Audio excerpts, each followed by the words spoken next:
I'm Pop. I love movies. I laugh. I cry. I enjoy every bit of a film as much as I can to a certain point, but I'm optimistic about finding the awesome things that stand out. Unlike my friend here, I'm Flix, and I love to critique the crap out of movies.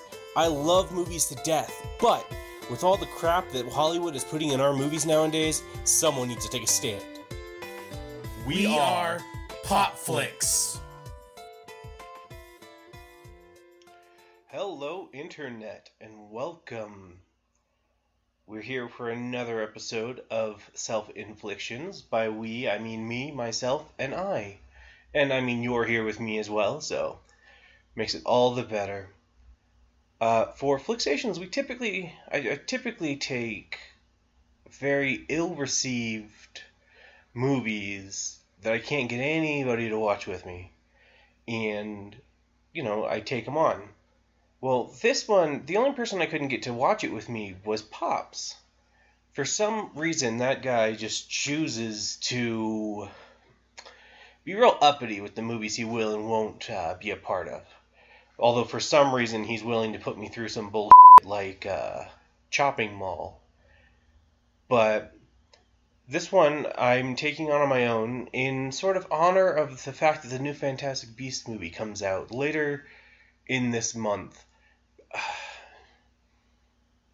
It'll probably be out before this actually hits, but we're gonna watch it, meaning myself. Anytime I say we in this one, it's just gonna be me. It's me and you, and this will actually be one that I think you guys would be willing to watch along. So, watching the DVD, just about to hit play, and we have started.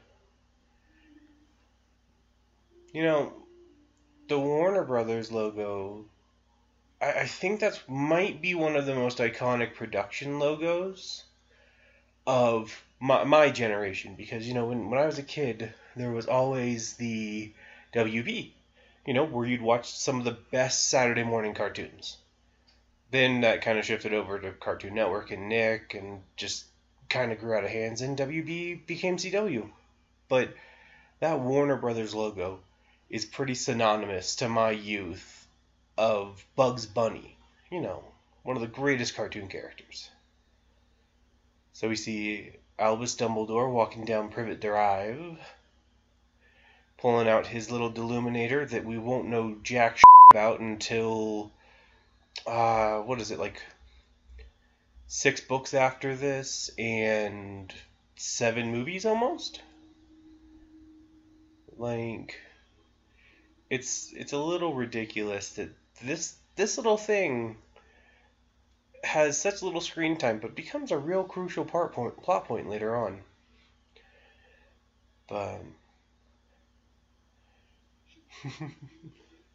and then we meet McGonagall, which I think is kind of interesting that she's a cat, because I think she'd figure out more of a dog.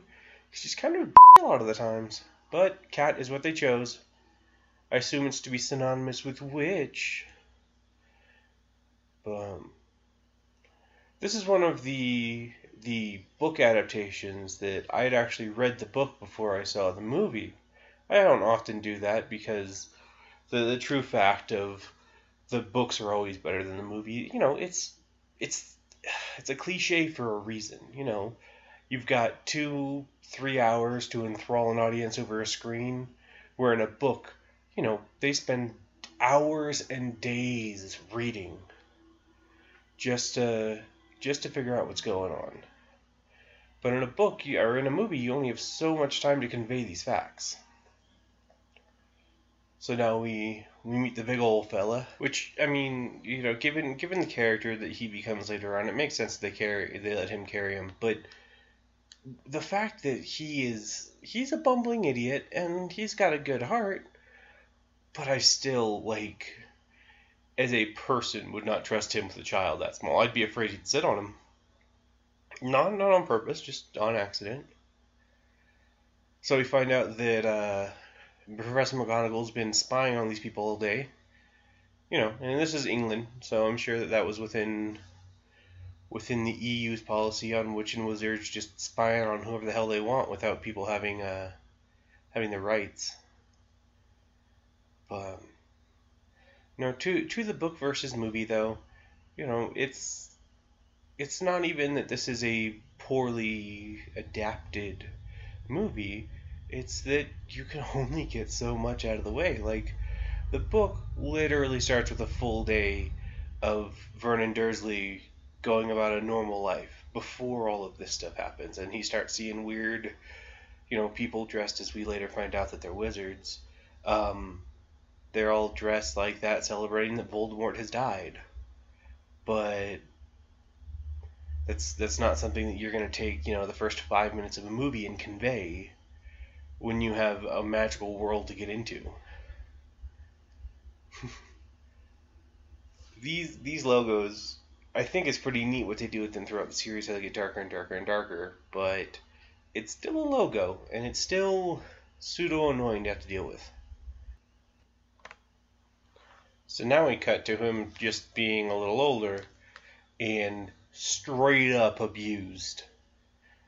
Like, living in a small cabinet underneath the stairs with a bolt on his door. Like, I'm wondering how the adoption process for him worked too, because there's no, to the knowledge, there's no like birth certificate or anything like that came with him. But against Harry, if you lived in that like kind of really shitty situation, you have no excuse for your place not to be completely clean. Dursley running up down the stairs, dropping dust all over him. He really could have cleaned that up and not had to deal with that on a daily basis. Now we meet the Fat family. Well, the skinny lady in the Fat family.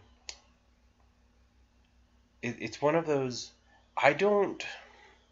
I have rich members of my family, and some of them act less than reputable at times, but I've never seen them act so self-centered as Vernon does here. Like, he is the most spoiled person I can think of, multiplied. But, that being said, the actor who plays him, he is probably the third best child actor in this movie. You're dealing with a bunch of, 10, 11-year-old kids, and he really does pull it off better than any of them. Except for Draco Malfoy and sort of Hermione Granger. Like, I will say that Dudley is a better actor than Harry. Now, that progresses over time, things change, yada yada. One of them becomes a better actor than the other. Daniel Radcliffe by the end is a very good actor. But you can't expect much out of an 11-year-old, I guess. Now he's talking to snakes, though. Like, did he... It's like, is he that lonely that he's talking to the snake, or was it just random chance? I don't know. I don't know what level you hit where you're talking to a snake through glass, that the snake can somehow hear you and understand you speaking something that you don't understand you're speaking. Or the fact that that snake can somehow read enough to understand that he's bred in captivity. It's these leaps in logic that children's books get away with, but when you show them in movies, they seem all the dumber for it. But... and the uppins for the kid who now sees like a 20-foot python roll by him. I remember when these books first started coming out, I heard a weird theory about Nagini, who's one of Voldemort's pets, was this snake. Like, people were like, oh, I think it's the snake that Harry released in the beginning of the first book. And now looking back on it, it seems completely stupid. But it does seem, it'd be the funniest thing if he had literally released one of the things that tried to kill him later. uh, yeah, when parents say that your kids have such bad manners they belong in a zoo, this is the ultimate ending to that, where Dudley ends up as a zoo exhibit, and Harry gets blamed for it.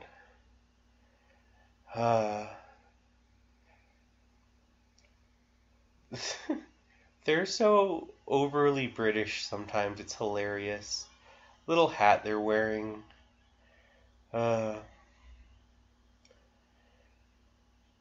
So, what was Harry's thought process as a kid when he was just like, weird magical things are happening to me? Although this is the very first thing you see it. In the book they explain other ones. But, some weird magical things happening. When I use the word magic, my uncle just loses his shit.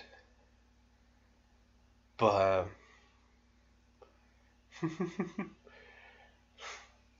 also, if you saw something that specifically addressed to you, where it's like your name, where you sleep in the house, and then your address, I feel like I would be opening it right then and there, and then the moment that I looked at it, I'd be like, I think I have a stalker. I think I need to call the cops. Call, what is it in England, 999? Call them and be like, oh, It also seems weird that Vernon's the one that's freaking out about this when Petunia should be the key one that knows about Hogwarts.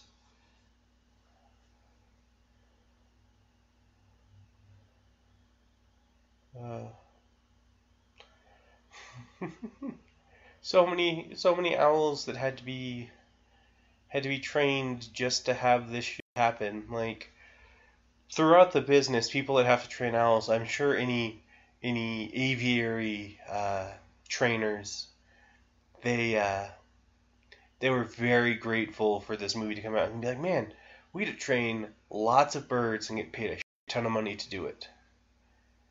Also, how do you not notice the owls on the top of your car the moment you walk out? Like, there's also got to be a lot of owl shit all over the place. They do live in a nicer house than I do, but that wallpaper makes me really glad to live in my shack.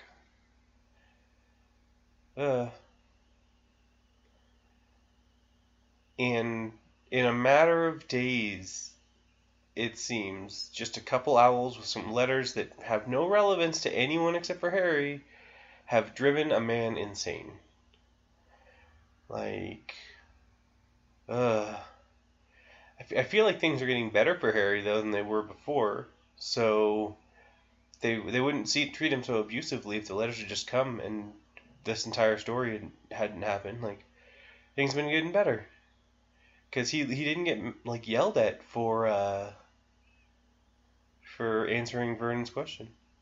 Also, how do so many birds have already dropped off their letter, but none of them had gone through the chimney until then? Plus the rumble effect. Like, there's no reason that should be going on. Also, what if a fire had been going? Like, if it had been a chilly summer day, they had a little fire going, and now there were letters that were flying through a fire. Could have burned down their house.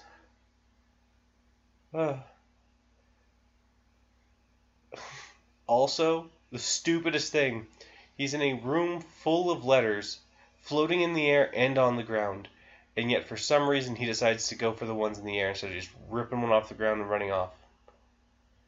Also, where are the letters in that room coming from? I mean, now they're coming through the door, but there's no way they were flying through the other room, because you can see the other room, not have them flying out. And it took them that long to realize he'd gone mad. And now they're somehow, given no explanation, just in this one little 2-bedroom stone shack in the middle of a area at sea.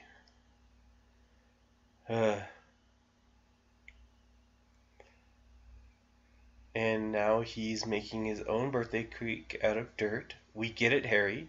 You're lonely. Oh, I had to watch someone else's watch to see that it was midnight, and now I'm 12 or 11 or whatever the fuck. I don't care. Because I'm just lonely. Like, this almost seems like comical overkill as to trying to make you feel bad for a character. Like, if he'd just been in a bad spot there and Hagrid had shown up at 4 Privet Drive and been like, hey, I'm here to get you out of this bad situation for right now, that'd have been one thing. But no, they gotta make this big deal about them going somewhere random that nobody watching this movie really probably cared about unless you're like, oh, it's in the book. But no, now they have to be out here and do shit.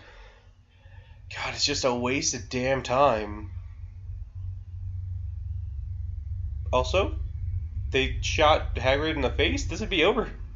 Like, I don't know who you send after the giant. Maybe Dumbledore? But, at that point, you've lost Hagrid.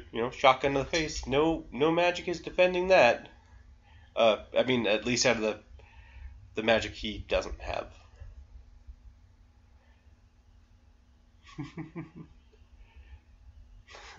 See, Hagrid could have busted down the door and been like, hey, where's Harry? Oh, we sent him away. Ah, crap, and walked off. Because that's how he is. He's not intelligent. Unless it comes to animals, but,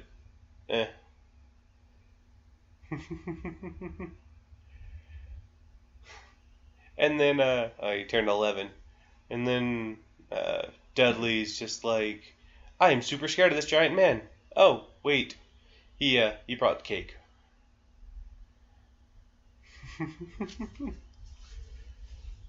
Also, in the movies, it never explains why Hagrid's wand is magical. Also, like, that'd be the Penguin's ultimate weapon, think about it. A magical umbrella. Come on, like, Batman Harry Potter crossover with the Penguin getting Hagrid's umbrella. Harry and Batman have to stop him. Amazing. They're both owned by Warner Brothers too. This shit could happen. I mean, this scene inspired so many people to be like, maybe my owl will come for me someday. And just what a lonely existence that shit's gotta be. Where they're just like, what was the line? I'm too old for Hogwarts. Damn, there's a whole thing to it where, like, you don't get accepted to one magical place, yada yada yada. Now my only hope is for the Doctor to show up in a TARDIS and save me, or some stupid shit like that. Like, British television is corrupting young Americans. Realize that shit. Anyone that says that the British Office is better than the American Office has not watched the American Office. I think America needs their own Doctor Who as well. We have our own James Bond, but that's Archer, so make a better one maybe. I also like how Aunt Petunia's just like, I saw my sister as a freak who had magic powers, but I never explained to anyone that magic's a real thing. The whole, if everyone knew that she was a freak, we might have the Salem witch trials again. Who the hell knows?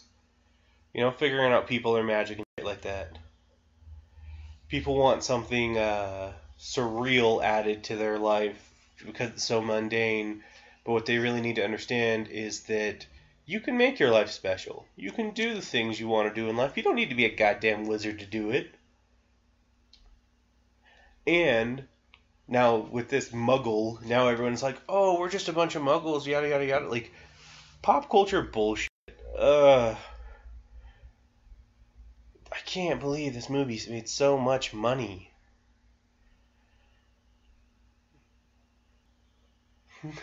He also thinks Dumbledore is teaching him magic on his own. Like, we have this entire school of witchcraft and wizardry. The person that we talked about is going to teach everybody. And he gave a small boy a pigtail. Like, fat shaming. And yet people just accept it. They're like, oh, we love Hagrid so much because he's so kind-hearted. Yet he fat shamed a portly child by giving him a pig's tail. A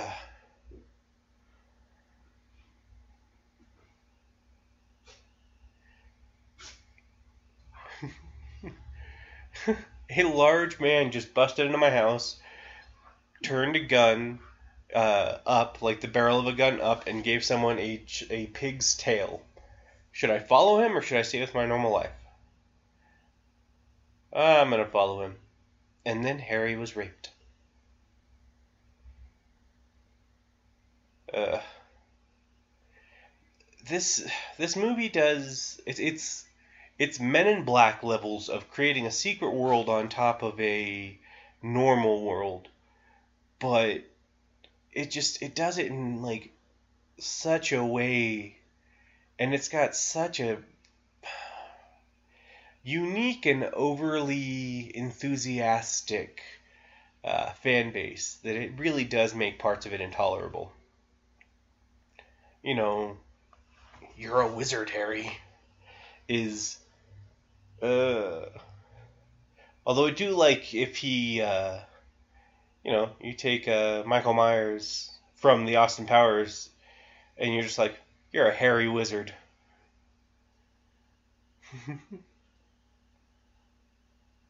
Also, this bar is right off the street in London, and everyone's freaking out about meeting Harry Potter.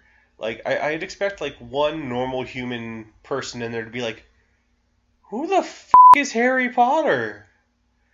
And be like, oh, it was that small child who was abducted from that family a few weeks ago.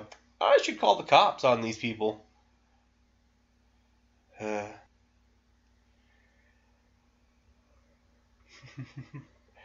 all the food just left at, like, this is something that with Lord of the Rings, Harry Potter, and a couple other movies always bothers me, is so much goddamn food just left on the table for you to see. Like, they're like, oh, we want to make this place seem lively, so let's have a shit ton of food all over the ground. Or not on the ground, on the table. But regardless, like, just half-eaten food just sitting all over the place. No, there's no one there eating it right now, and most of the time after you're finished eating, someone will remove the plates in normal society. But no, we're going to have it be, just there. Also, how it is, that shirt that Harry's been wearing for the last, like, 2 scenes, looks like it could fit Hagrid. So now we get our first, like, real taste of the magical world when he's going down Diagon Alley. And the key problem with the Harry Potter movies to me is, as far as the fashion sense in the wizard world, it's the most cliched, like, witches and wizards that there are. Like, a lot of them will have curly beards, or the women, the witches will have sharp pointy hats. And, like, it's the 2000s. Like, people can wear normal clothes. I like how, like, muggle clothes are looked down upon in this world. It's like, oh, if you're not wearing a robe, you must be a fucking loser. But, like, all the purples and reds, and you're just like, did fashion never touch the wizarding world?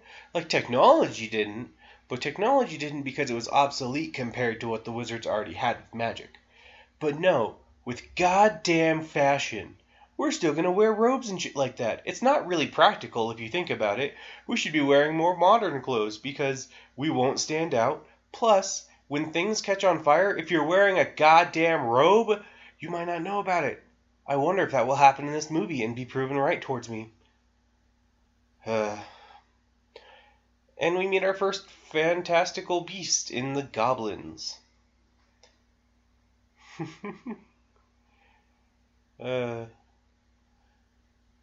Like, some of the makeup in this is really good, but you also wonder if maybe it's a little too good, where this could give small children nightmares, the way these goblins look. Like, they have these really elongated faces and sharp pointy noses and sharp pointy teeth and these long clawed fingers.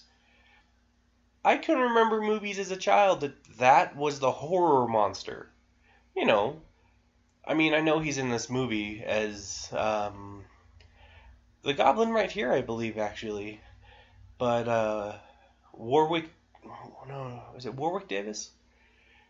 Regardless, he plays the Leprechaun in the Leprechaun movie, and it almost looks like the same makeup. Like, he plays two things in this movie, which is, I don't know. It's hard to tell with how little people are represented in the movies, but like the fact that Warwick Davis plays two of them in this movie, it really does make me wonder if they just, they couldn't find any other better actors that would fit that size.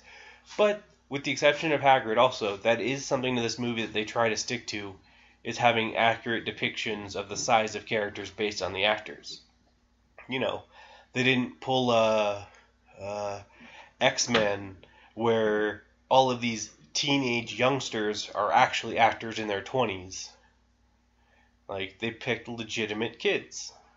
Now, the actor playing Hagrid, he's not really, 10 feet tall. But that would be hard to come by.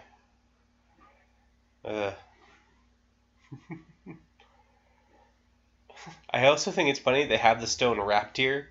Like, it's gonna, someone's gonna open this vault, sneak all the way in there, open it, break it, and go, oh, that's not what I was looking for. What I was looking for was a small red rock, not something wrapped in paper with knots on it. I should leave that alone. Do people even think?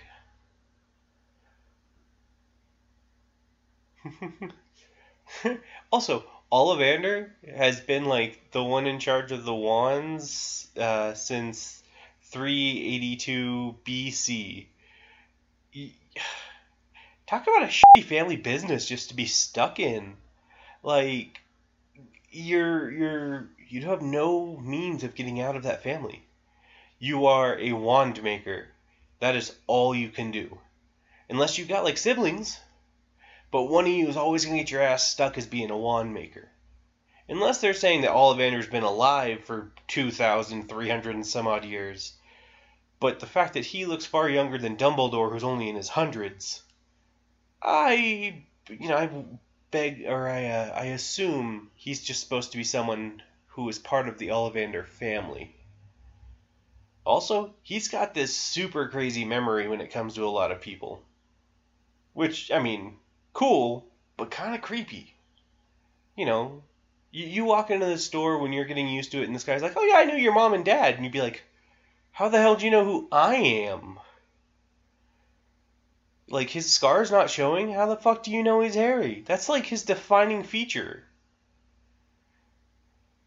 And then this part of being a wand maker, showing people wands and having them fuck up your store.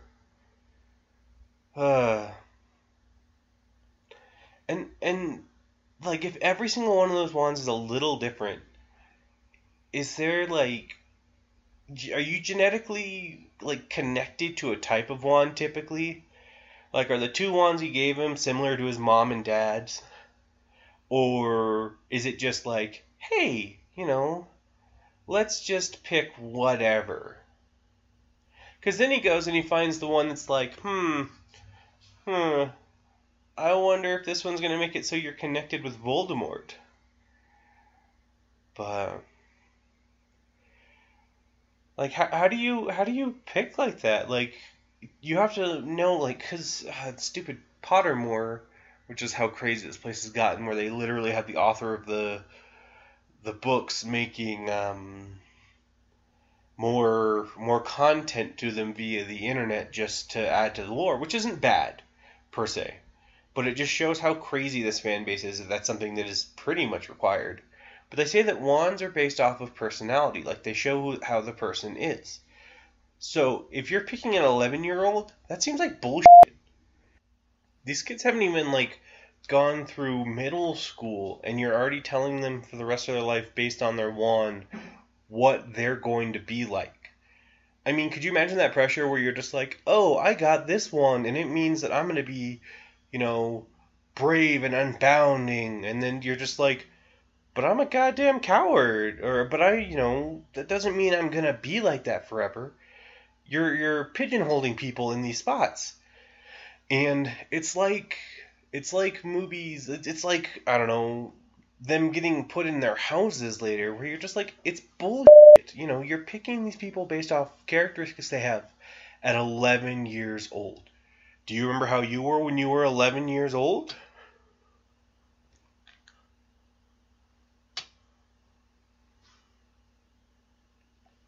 I mean, I will tell you that the person I was when I was 11 isn't like who I am today.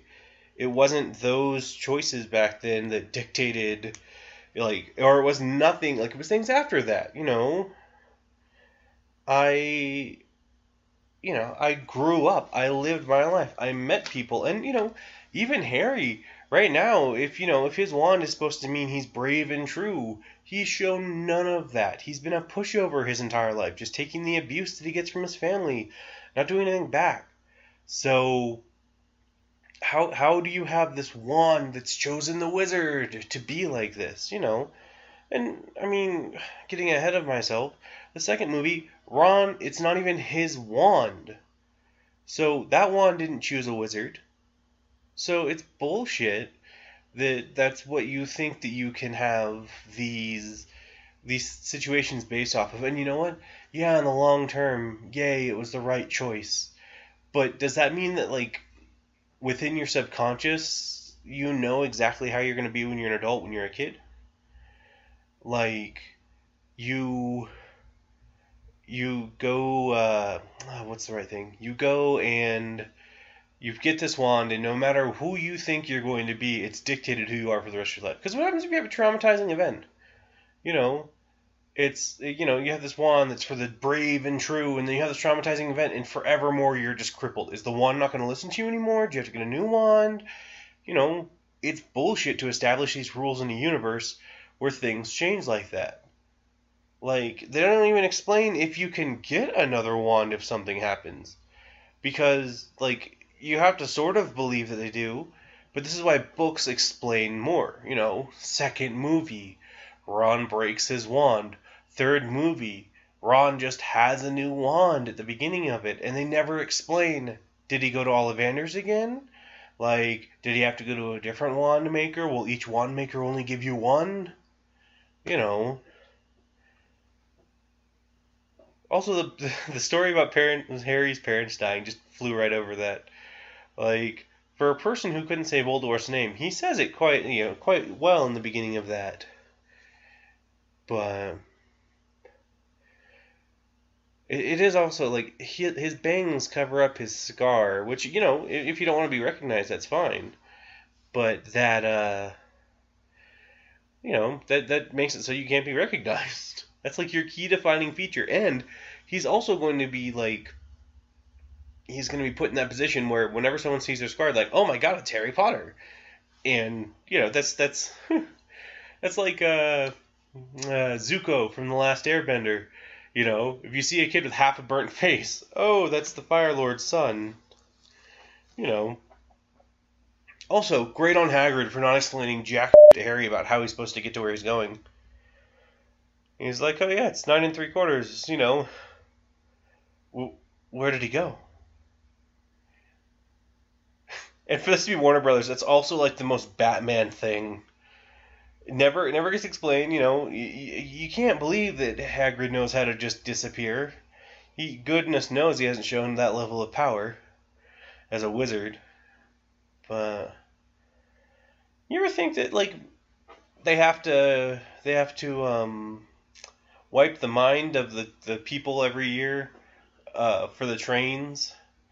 Because they're just like, there's no way you don't notice, like, a ton of people going to your train station with rodents and birds and cats that are just disappearing.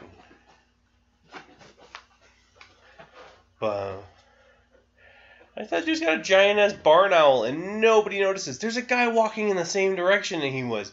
How do you not freaking notice that? But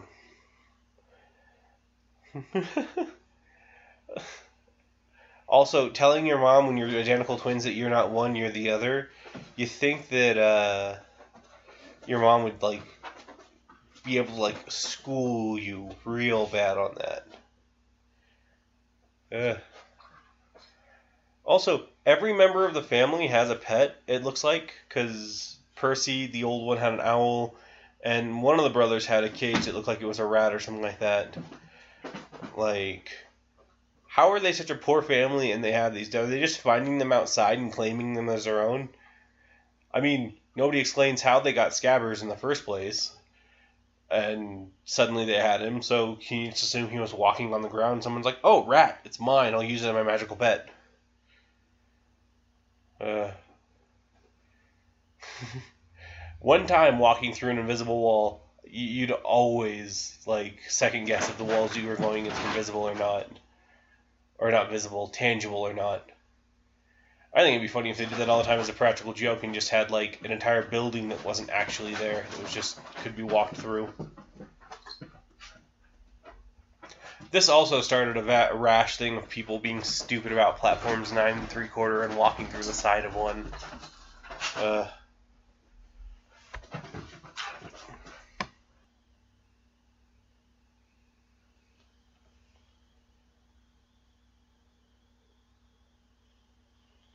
And now we're on the train going down. So, I don't know. It seems like an oddly impractical way to get the kids to school with all the crazy ways you figure out later.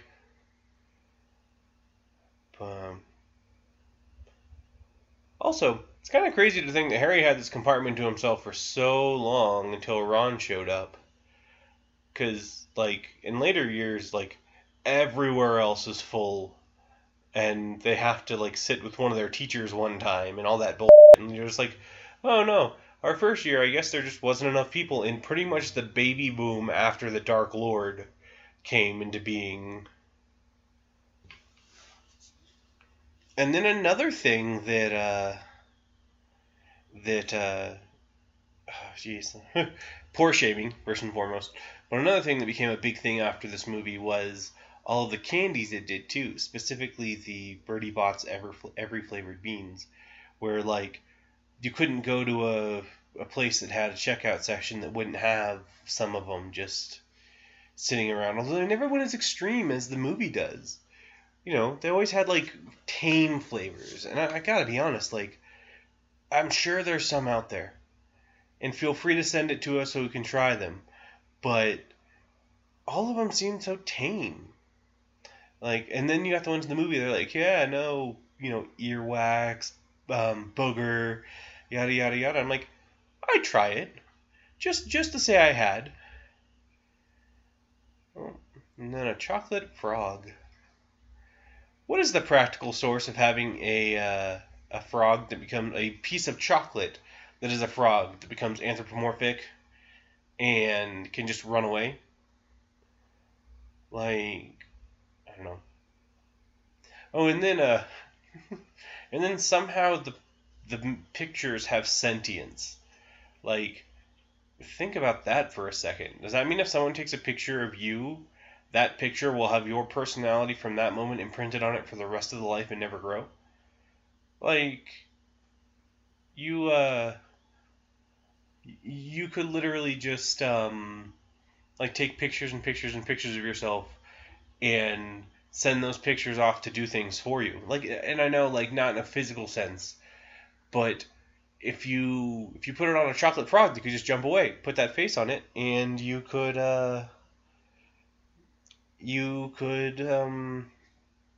like send that frog off somewhere, and it could be you, and it can discuss things with people, or at least like give visual aids as to what it's about, because they can still move, and they move as though they have free will. Like, it doesn't seem like they're set doing the exact thing. Also, first time you meet someone, rule of warning, if you have something that is considered a weapon in your world, such as wands are, yes, they're practical devices, but they can murder people. Probably not best to point them directly at someone's face.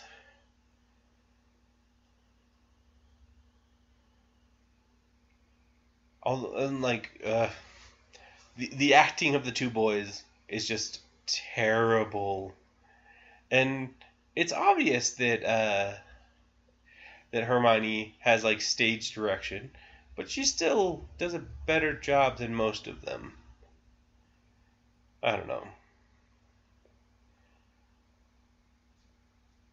And it's also kind of weird. To my recollection, this is like the only time we see this station. You know, in the second year, oh geez, do you see it? You might see it at the end of this one too, but like from that point on, it's just not there. Like the books do this crazy thing about like being very immersive in giving the situations out, but after like the movies are just like you've seen it once, you don't really need to see it again. And then magically enchanted boats that float you around. Like, why? Like, the carriages, that kind of makes sense. But the first years have to go on boat. Like, I don't know. And one of them on the boat has to carry the lantern. Like, that's... You're setting up a pecking order right then and there. You know.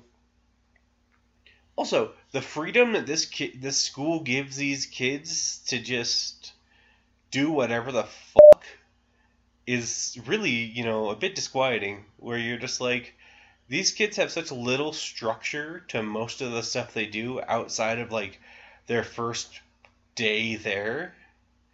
You know, because once they're in their classes, yeah, they have to listen to the dude in charge of their class. But there's like 10 of them at least per class. I don't know. I'm shit ton of them, but still not, you know, not enough that one person being in charge of the class of your entire house could watch all y'all. Like, I know that there's like an enchantment that stops the boys from going into the girls' dorms, but that in no way doesn't mean that like the 17-year-old and 18-year-olds at the school aren't fucking in some random room. Like, that's, I mean, I know they're 11-year-old right now, and that's whatever, it's you, but when they're in their later years, you know, these kids have hormones, and they're just being let loose. Like, unless wizards have magically different hormones than the rest of them, which, given the tone that these movies go in, I don't think they do, there's a lot of wizard boning on the side here. It's like, it's pretty much like, hey, here's this castle that fits hundreds of students. We have like 2 out-of-bound areas, but besides that, have a go at the rest of the school. Like, a lot of mysterious shit's gonna happen, and it's, you know, what you see in these movies is the good part. You know, it's these kids that are sneaking around to do good. But I can guarantee you, somewhere in the Slytherin dungeon, after this first night, there's going to be a couple Slytherin, you know, 6th, 7th years that are definitely making out. But I also think that the Malfoys need like an image, you know, an image redo. Not as far as the movies, but like as far as their entire family, where there's like, why does everyone hate us? We have power, we're purebred, we have our hair slicked back like some 1920s villain. Why does no one like us?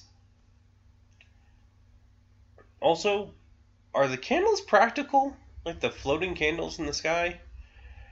You know, the cool, you know, bewitched night sky, whatever the hell, like, neat. That's, you know, not practical, but it's still a cool thing. But you have these flaming, you know, fire cauldrons all around the top side of the room. Are the candles really providing that much light? But, and another great thing, which kind of touched about this on the wand, but you are being thrown into wherever the hell they want you to be. Also, there's some teachers on this on this the seats of teachers that you will never ever see again. I don't know why they have them there. It doesn't explain anything to them.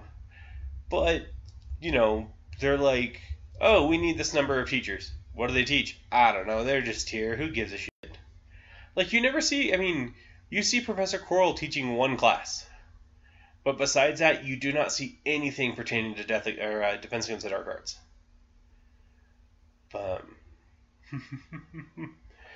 And now we're going to decide your future pretty much right now. With you having to come up here and have your personality at the age of 11 read. And dictating to you where you will be in this school for the rest of your time here. And you have 4 choices. You have the looked down upon Hufflepuffs, who are just good at finding things and eating. You have the Ravenclaws, who are the super smart ones, but evidently not very brave. Then you have the Slytherin, who are super ambitious yet douchey. And then you have the Gryffindors, which are the good guys. It's not to say that people in the other house aren't good. There's some people from Ravenclaw, and a person, at least, from Hufflepuff, which are good people. But the rest of them are just noise, Who gives a shit about the Hufflepuffs? Who gives a shit about the Ravenclaws? But then, after this movie became more popular, everyone was like, oh, but I'm a Ravenclaw, or I'm a Hufflepuff, or I'm a Gryffindor, or I'm a Slytherin, and I'm just like, I don't give a fuck. There's escapism, and there's just being stupid. Pottermore gives you this personality quiz about what house you belong to, and, besides the fact that you can rig that kind of test where it's simply asking questions, it's still just so that someone later can just be like, well, I'm a this. And for some reason they have some sense of justification to it. And anyone that takes that seriously and then suddenly is wearing, oh, I'm a Slytherin and I'm wearing all this yada yada yada. And Slytherin, this is... Any of you out there who watch the Super Carlin brothers, they talk about Harry Potter all the time. And they're both proud Slytherins. And it's stuff like that where I'm just like, you're like someone saying, I'm a proud Asgardian because I like the Marvel Universe and, I have the inner bravery of an Asgardian, so I'm going to declare myself an Asgardian and yada, yada, yada. And I took a personality quiz online one time and it says, I'm an Asgardian. Taking that to its, next level of stupidity. Because at least the people that are saying the Asgardian thing are probably joking. I don't know, some people out there, not really all that mentally there. But the people for Harry Potter are so rabid about it. And it's especially funny because, the Fantastic Beasts opens up this fact that, there's an American school now. So you're just like, well, that just means pretty much if you're American and you thought you were a Hogwarts class, or a Hogwarts, damn, what is it called? We literally just talked about this. But you're you're in one of the Hogwarts houses. Well, you're fucking wrong, because you're part of whatever the American school is called.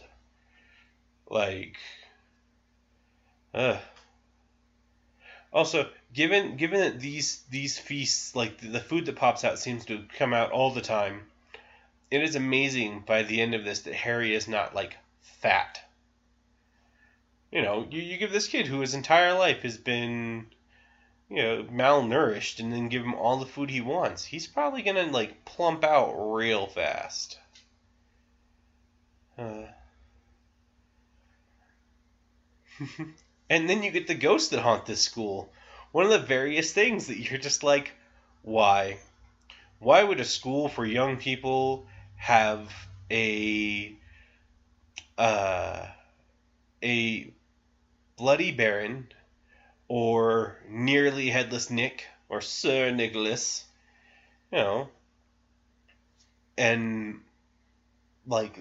this is traumatizing for kids. They go to the school. I'm not talking about the kids watching the movie. I'm talking for the kids going to school. You see a guy who's like, oh yeah, you're nearly headless, and he, rips off his head, stuck on by a little bit of skin, You're just like, well, like, I have to see this every day. He's our house ghost. Why would he show me this?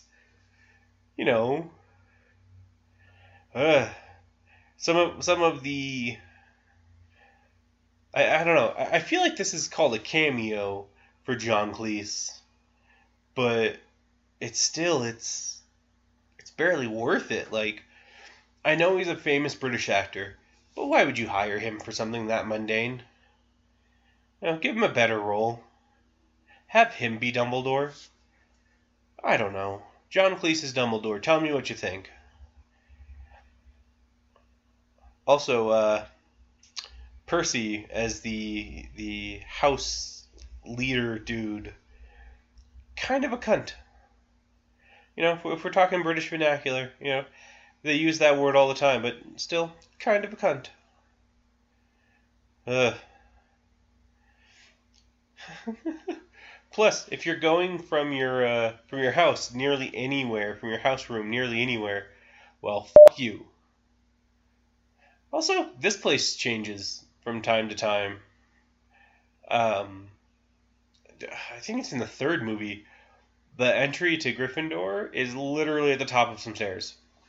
Where this one is, way the hell in some hallway. And why do you hide your houses? Like, unless every year has their own house, like first years will be in this place, second years will be in this place, third years. So you have 7 years by 4, that's 28 different places for them to stay. Cool. But why are they hidden? Like, if you're worried that much about other classes invading your house's place, get better security for it. Like, they have a portrait that won't open unless you give it the right password, and it should just be based on who the person is. Why do you have a password when you can just be like, this person is Harry Potter, remember Harry Potter. This person is yada yada, remember yada yada.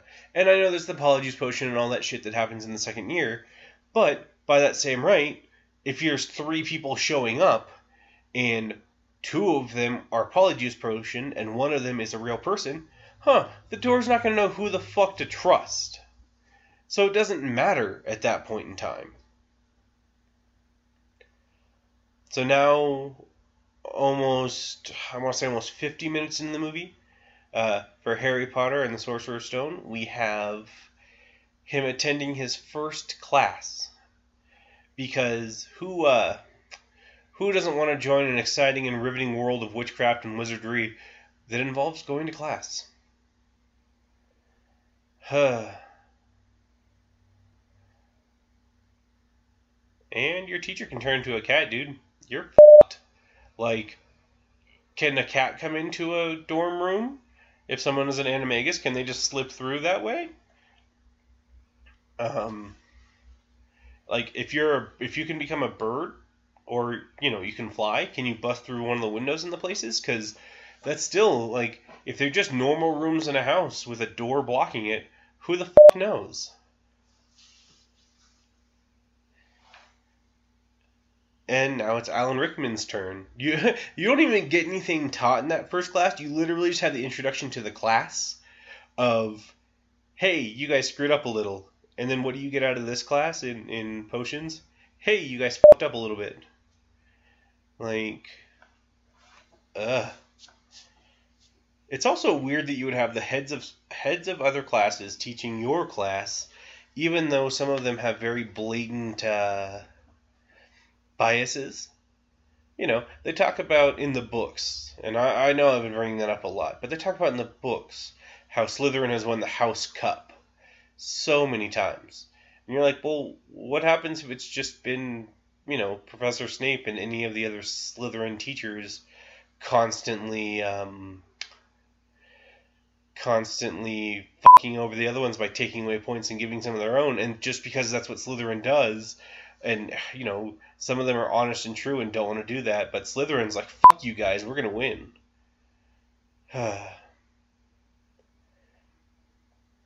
Also, it doesn't seem like they do, but Hogwarts, probably one of the biggest criticisms I think that their school has and they would need is they need, like, a counselor. Like, and I know Dumbledore sort of is. Like, it's the funniest thing is that the head of your school is also your counselor. But they, instead of that, they just decide, hey, these kids are emotionally stable enough at the age of 11 to deal with whatever on their own. Fuck them.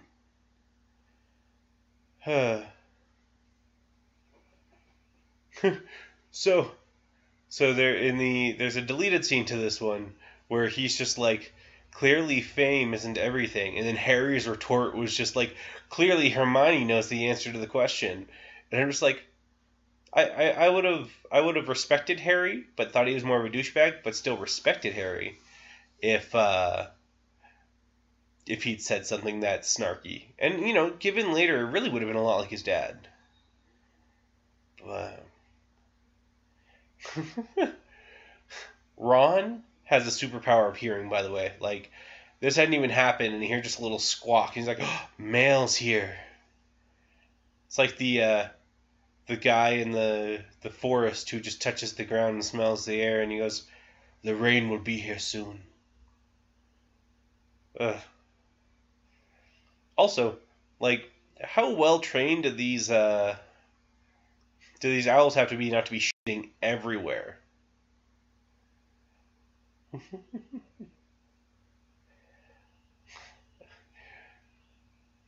So, like, it seems weird, but it looks like Ron is having the newspaper delivered to him. Like, what the fuck 11-year-old cares about getting the newspaper? If it had been like the oldest brother who's like uppity or whatever, okay, that's fine. Also, when you're giving a report about something being stolen, you don't say whose shit was being stolen. Like, I know that's a pseudo critical point in this, but you don't give away that information. Also, Harry, Hermione, and Ron give that look to each other when at this point in time, Harry and Ron don't give a shit about Hermione. Like, she looks over that and, like, the response to them should have been like, what are you looking at? They don't like her. She's not a friend of theirs at this point in time. The only interaction they've had was that she fixed Harry's glasses and was kind of a dick to Ron. But it's also, like, shows Harry's one positive attribute he has just naturally is riding a broom. Like, honestly, to me, that'd be the funniest thing where it's just like a kid goes to a new school and he finds out he's the longest long jumper. And you're like, cool. That in no way helps you with the curriculum of this school, or becoming famous outside of maybe being in the Olympics someday. But good for you, you got something you're good at. I mean, it's better than Neville, whose key attribute is that he's shit at everything. Like, I want Neville's story over Harry's, because Harry's one of those people that just kind of, as much as he gets made fun of for this, he just naturally gets everything. He's just illustriously known because his parents passed away, but he himself has done nothing. Like, I mean, even when you find out about, the night that Voldemort tried to kill him and the spell rebounding, it wasn't Harry. Harry didn't do jack shit. It was his mom. Like, he's famous because he's related to someone famous. That's Draco pretty much at this point in too, is that he is popular because his daddy is powerful. Not like magic wise, but like connections wise and shit like that. It's funny because like I don't know if Lucius Malfoy casts a single spell throughout this entire series, even though he tries a couple times. Like, at least Draco gets some spells off. His dad's just shit. But And then you get Harry standing up to Draco, and Draco being like, haha, fuck you!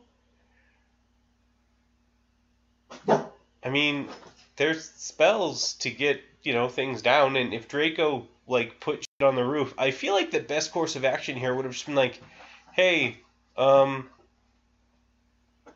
put it on the roof then. I don't give a crap. I don't know Neville that well, and I could get expelled for this shit and have to go back to my shitty family. The stakes in this case are so stupid. Where Draco's like, and Harry's like, I will risk everything for this glass orb, for this dick that I don't even know. And then the teacher, they're in the middle of the day where classes should be taught. Doesn't McGonagall have classes she should be teaching? Because that doesn't look like her classroom. And also, the amount of circumstances that have to go together for this situation to work are Neville has to break his arm, Draco has to be a cunt about it, and McGonagall has to somehow be doing her work at that time. And somehow just freaking fly down there. How fast was she? Because she couldn't teleport it.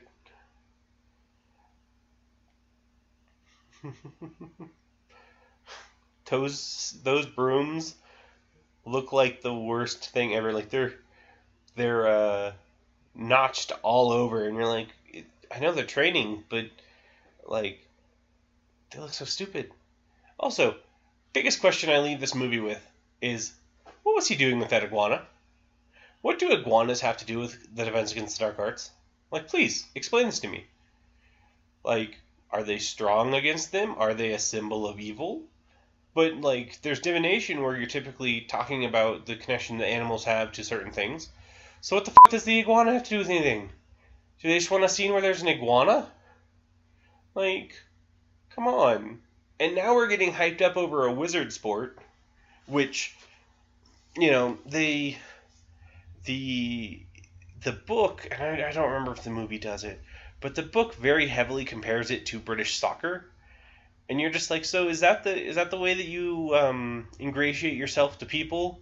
Is to have your sport pretty much seem like a unnecessarily dangerous version of a normal sport that's very popular in your country? If we made an American magical sport, would it have to be like football or baseball? But instead of hitting the baseball, you're actually hitting a tiny shark that if you miss it might bite your arm off. And when you do hit it, if it flies out in the outfield's actually the ocean. And it's they make it seem like Quidditch is such an amazing thing when it's soccer, but it's on broomsticks, and it's soccer as if there was a small bird running around that if you grabbed the bird, suddenly your team pretty much won the game, making the entire rest of the game useless. But, there was still a game going around while you had that going on. What the fuck is this statue, too? I've seen this a couple times, but it's just like a statue of a hunchback, but there's no reason given behind it. It's a cat, guys. It's a cat. Kick it and run. Boot its ass. Run out that door. Don't go running down the hallway. That's stupid. That's not even the practical thing to do. The practical thing is to, oh no, there's probably nowhere to go. Let's run out this door, punt this cat, and act like we were never here. It also seems so weird to me that there's that spell, that unlocking spell, but I don't know if ever once again it works. There's always some enchantment over a door that stops them from using it. So, besides this one door, what was the fucking point? Also, I don't remember what year this was. It was early 2000s. The CG of them sleeping is cute and kind of believable. The moment they wake up, it just becomes dumb.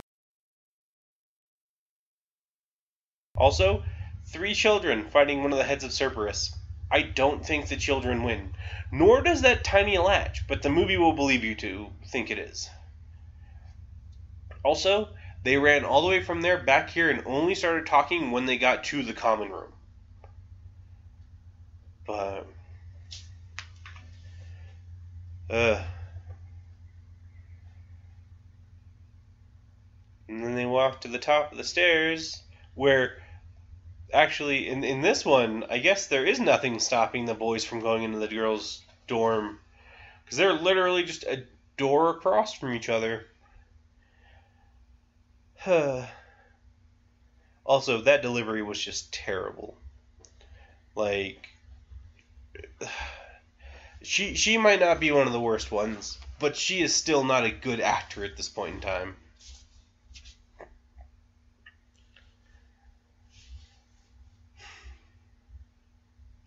I don't know. What do you want in your wizard movie? Do you want wizard sports? Do you want the explanation of, hey, we're going to go through like a sports montage and then show this sport, show it once in this movie, once in the second movie, very shortly in the third movie, not really at all in the fourth movie. In the fifth movie, they don't show it. In the sixth movie, they show tryouts for it, but they never show it. Well, and they show a little montage of one of the players. And then after that, just nothing. Like, the entire time that Quidditch is shown, outside of the first 2 movies, is pretty much shorter than this little montage about them learning how to play the game.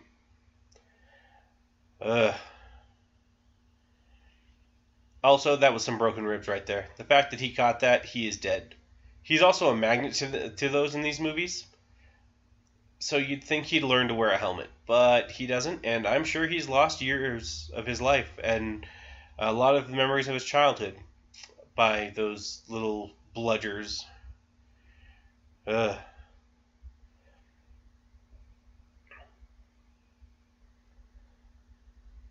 And then we have the Golden Snitch, who, I mean, that name just sounds stupid. Like, a snitch sounds, it's a snitch, someone that tells on someone.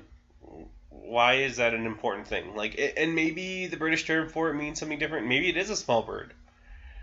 But you should look at the translations before you give a name to something. Call it the golden hummingbird or some shit like that. Like, that's what it fucking looks like.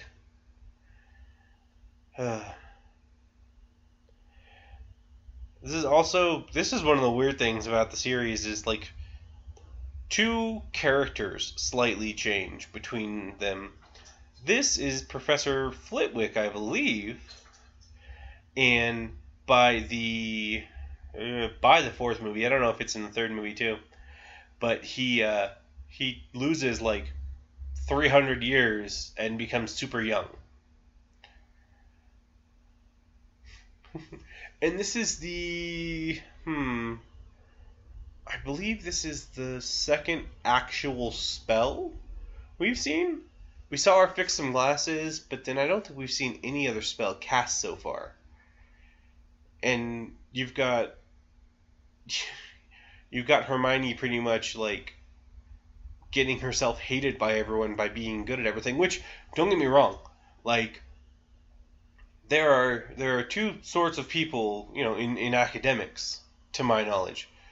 There are, well, I guess there's more than that, but like the key 2 I want to talk about are the ones that care but are not gifted, and the ones that are gifted and do way too well. And like the ones that do just exceedingly well, like, it's not fair to some people, and I know life isn't fair, but like if you have a person like Hermione, who she's only been a witch to her knowledge for the last like couple months, she got her letter about the same time Harry did, which was in June, and somehow now she knows so much about the wizarding world. But Ron, who's been part of the Wizarding World forever and everything's kind of second nature to him, he doesn't know things that well because he hasn't had to study them, and he doesn't have the means, like the mental means to remember all this stuff. But then he gets met with someone who's just so much better than him. I don't blame him for being irritated. Yeah, it was kind of a dick what he said about her. But he's 11 years old. Are we forgetting that these are children? Like, of course they're going to be dicks to each other. If you have one kid who's outperforming the rest of them, everyone's going to beat them down verbally because they're not as good as they are. So it's not Ron's fault about this. They're 11 goddamn years old. Teachers need to be doing better. They need to have more than 12 teachers to watch 100 students. And yeah, they got the prefects. But that's 3 students. I think it's 2 are picked from the upper years or some bullshit like that. I don't even know. But not nearly enough people watching these kids. Not nearly enough people caring about these kids. These kids are being abused by each other. This school is shit. I would not want my kid to go to this school. Yeah, my kid could have magical powers. That's all cool. But if he was in such he put in such a bad spot, and maybe Vernon and Petunia, Harry's guardians don't care. Maybe Hermione's parents don't know. But Ron's parents have been to that school and seen what happens. You don't send your kid back to there. At this point in time, Ron's parents are just as bad as Harry's guardians. There's a troll in this school, and what is their defense? To go look for it somewhere. They have no defenses in the school that are going to protect these students. And were it not for what's about to happen, Hermione be dead. So, this is a dangerous-ass school. There was also the Cerberus stuff. What happens if you walk into that room, the dogs are already awake, and they eat your head? Nobody's going to know you're gone. Well, people will eventually realize you stopped coming to class, but they're not going to know where you went. There was no one watching you. The school just them having a normal school without these kind of things and just teaching wizardry as, aside on the academics. That is how a school should be for witchcraft and wizardry. It shouldn't be hey, we have potions where we're making these things that could kill you. Hey, we have defense against the dark arts with some of these spells that could kill people that we're teaching children. Magical creatures, and we live in an area that has trolls and, unicorns and centaurs. Not that some of these things are bad, but they're still creatures that could kill people. Also, Harry's core strength here. Pretty awesome to be dodging this at the same rate. He's just crunching up a storm right here against the troll. Also, if something's floating, does that mean that you can't have force against it? Those feathers that they were floating earlier, could you have stood on that feather? Because if that troll's holding that club, he's trying to swing it. He's still going to have a force. But it doesn't move at all.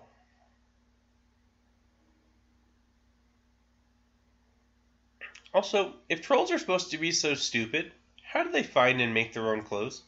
Because those aren't just normal things. That looks like it's patchwork together with sewing. So is there someone that just goes around the forest and puts clothes on trolls? Is that a job in the magical world, to be a troll clother?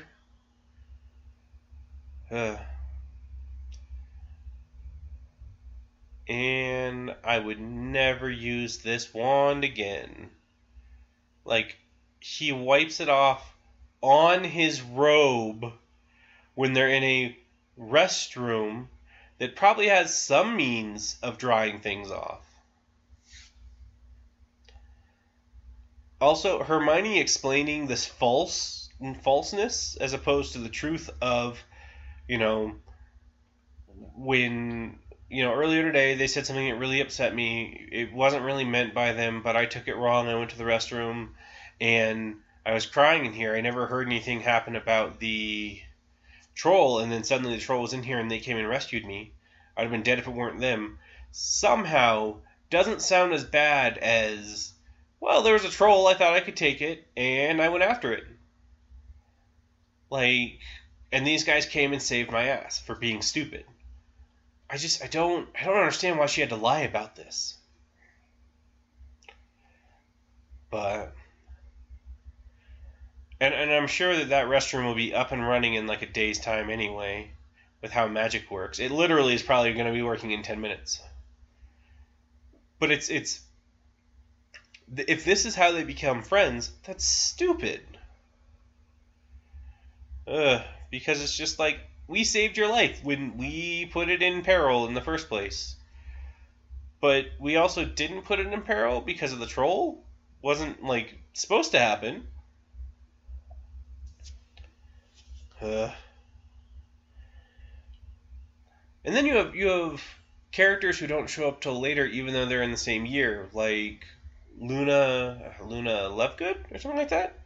With how eccentric she is, she really would have been noticed in this first year, unless she's in a different year.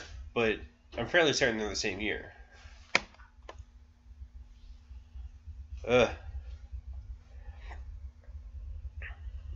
That explains the blood. Yeah, he's a pussy and is having his period.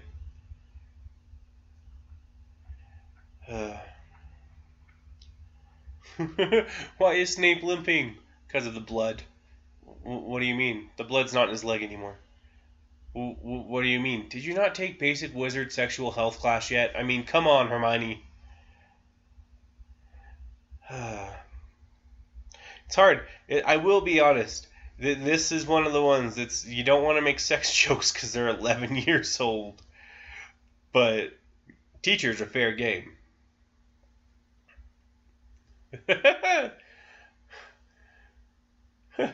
I wonder what this broom-shaped item is. Then they're like enthusiastically opening it and they're like, oh my god, it's a broomstick.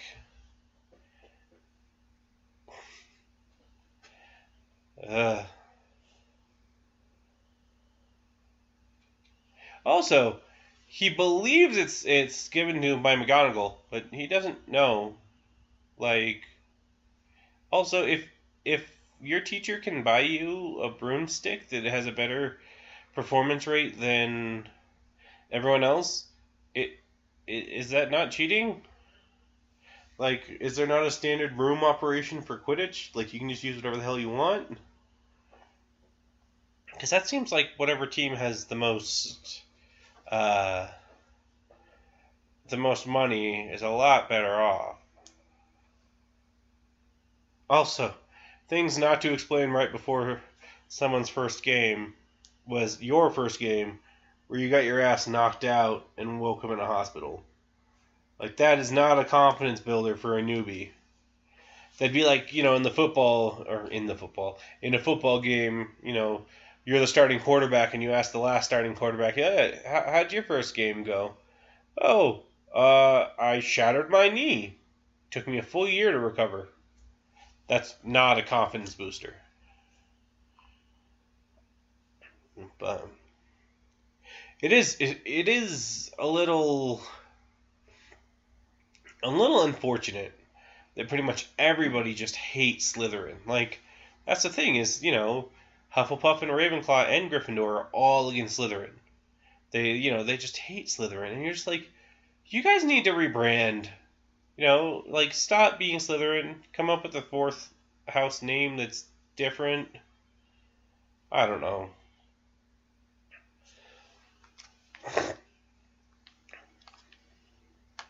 They also know that Slytherin's going to be a bunch of cheating dicks, and the guys are just like, us. I wonder if there's ever been a game where they kick that box open, the blood just fly out and just take out the ref or just take out two of the guys in the game. Like, this just doesn't... When you have pieces of, objects that have minds of their own, the game is never going to be 100% fair. Because, like, the second movie, someone bewitches the freaking Bludgers to go chasing, or one of the Bludgers to go chasing after Harry. And you're just like, well, why don't more people do things similar to that, but make it seem a little less obvious? Make it so that the Bludgers will follow the person they're hit towards, but target their head specifically. Harry Potter almost falling off his broomstick. If only that was the only time. Also, just kicks the shit out of that person. Like, this is a full contact sport in any, capacity. The boy's got a lovely set of teeth there. All three directions they go. But also, as good as the mythical Cerberus was made, any human beings in this match that are not real are very blatantly unreal. Ugh. Also, if that ball wasn't going in anyway, that was going to fall before. But if you can just do this where you take the bludgeon thing and knock out the dude in charge of the goal, why not do that every game? Start the game like that. Be like, hey, let them go score down. We're going to keep one of the little guys and just knock the shit out of the guy in charge of goalkeeping. Then we'll get all the free points we want. There's no one blocking the goal now. Just beat the shit out of them. This seems like it's as underhanded as they're making Slytherin seem. It seems like as nobody got fouled. It seems like a reasonable strategy. If it's supposed to be so full contact in your wizards where you can mend bones in an instant, go fucking full contact. Beat the shit out of each other. You got Dumbledore there to stop someone from falling. Kick someone off their broom. Just fucking Spartan kick them off their broom. Don't even just bump them off. But,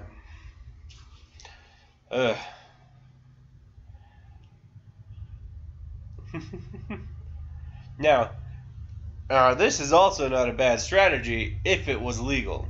Obviously, what's it called? Making someone's broom just move on its own in the air. Also, shows that perfect shot of Snape casting something, but with Quirrell right in the background giving the same level of concerned look. And not a positive concern, but a negative concern.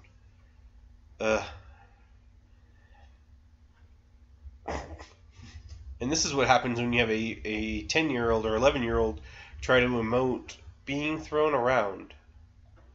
Also, the fact that the broom stops right there and is just slightly tugging him back and forth as opposed to jumping around, that boy's got to have some upper body strength to be holding on like that. So, I just see 10 years after this, he should be a jacked Harry Potter. And the guy doesn't immediately notice that his stuff's on fire. Oh my god, Snape! You're so hot, you're on fire! Oh yeah, there's also something that I was thinking about with this movie. Is, there's a reason that all of these actors are British children. Because if you tried to have an American actor and told him to do a British accent, "Oi, I just don't see you being quite right, Harry Potter." It'd be the funniest thing to watch the American adaptation done as though it were in Europe.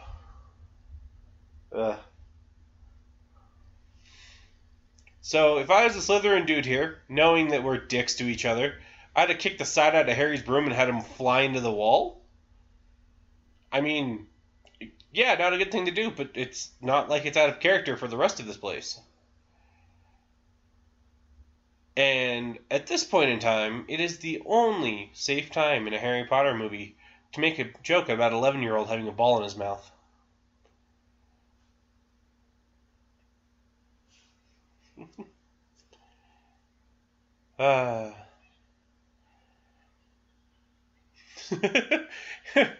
The great Harry Potter was murdered in his first year. How? He choked on a snitch. What? Like, the one from the game? Or, like, someone was a telltale and he had that guy in his mouth? It also doesn't seem fair when the headmaster of your school is kind of biased towards one specific student. Like, not that you have a counselor, but that's the thing to go to the counselor about. Is, I feel like Dumbledore is favoring Harry Potter, And then the Bludger comes and just takes Harry Potter out right now. Like, also such a fake-looking field. Now we have a real one.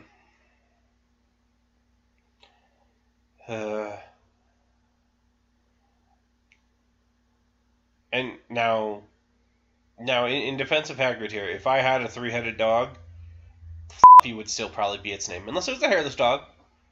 Then probably Skin. I don't know. I'm not good at naming animals. I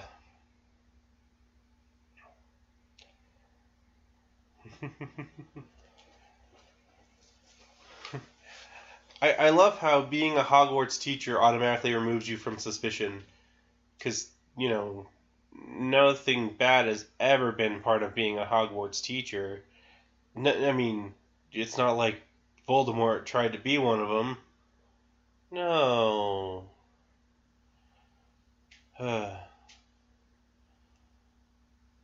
Also, with how stupid Hagrid is, why would people tell him any of this information about, like, Nicholas Flamel and crap like that?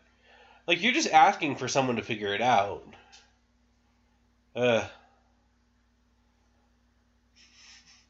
And suddenly it's winter. Like, I will say, if one thing is super bullshit about all of the movies, is it's the time leaps and time frames. Like, they never give a solid date to anything except, I think, Christmas. Like, and then even their Christmas songs have fucking Hogwarts in them. Like, is there no... Because goddamn Christmas is a Christian holiday. Unless they're celebrating something else just happen to be called Christian, or Christmas. It makes no sense. Were they just like, Jesus was a nice wizard. Oh, damn, think about if that had happened. If that's what J.K. Rowling came out. It's like, oh yeah, Christmas is a really big holiday for us for the wizards, because, it's the day that one of the most powerful wizards ever was born. Jesus, was a goddamn wizard. And he had the power to bring people back from the dead and shit like that. Like, could you imagine if J.K. Rowling just came out and said that? Ugh.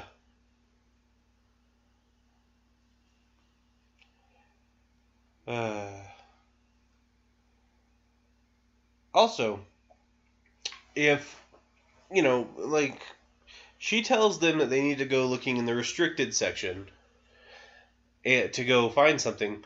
What is their plan to go into the restricted section? Like, it is very fortuitous that Harry ends up getting the goddamn invisibility cloak here. Because otherwise, the story's fucked. But also, Hermione asked him to do something impossible.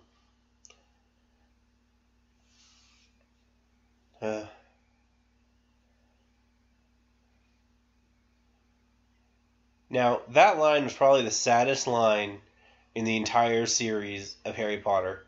Was when Harry was just like, I've got presents?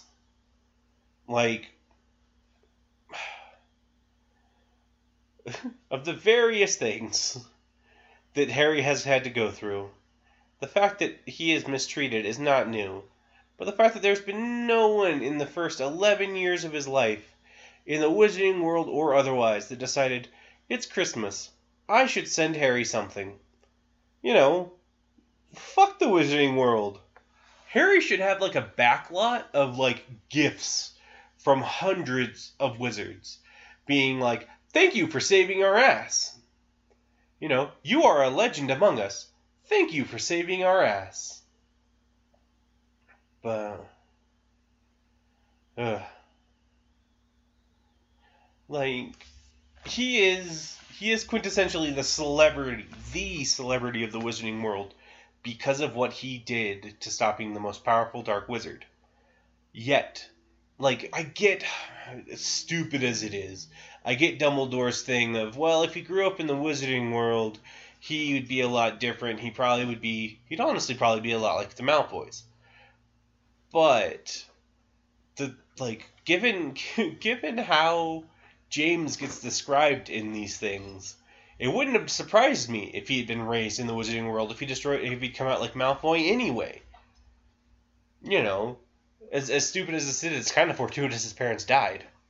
For the sake of him not being a dick as much. I mean, he still is a dick. He did a lot of dickish things. Like, it's a little crazy that he is the hero of this story. Because Kid Harry Potter, that's fine. That's, you know, he's trying to do nice things and help others. You know, almost adult Harry? Kind of a cock. But, this is the restricted section of the library. I have no magical books that can move around. Ghosts exist. Let me just open shit. Also, like, I just got this brand new cloak that makes me invisible. Let me put something that could light it on fire on top of it.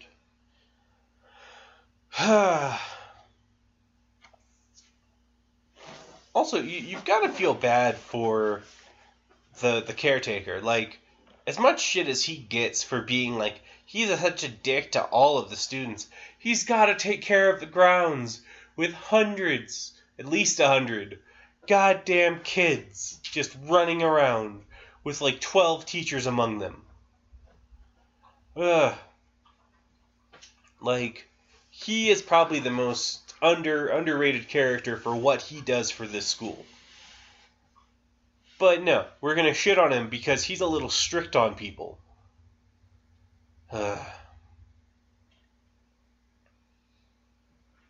And somehow the cat can see through the invisibility. That's neat. Maybe it smells him? I don't know. But also, shouldn't the cat be right behind him and just jumping on him right now?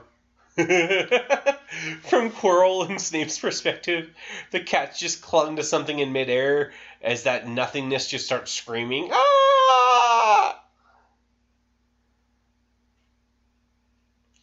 Dude, this cloak of invisibility does shit. It'd be really funny, too, if it was like a one-off joke where, like, it only remains visible for an hour, and after that, people can totally see you. So someone was just playing a joke on Harry.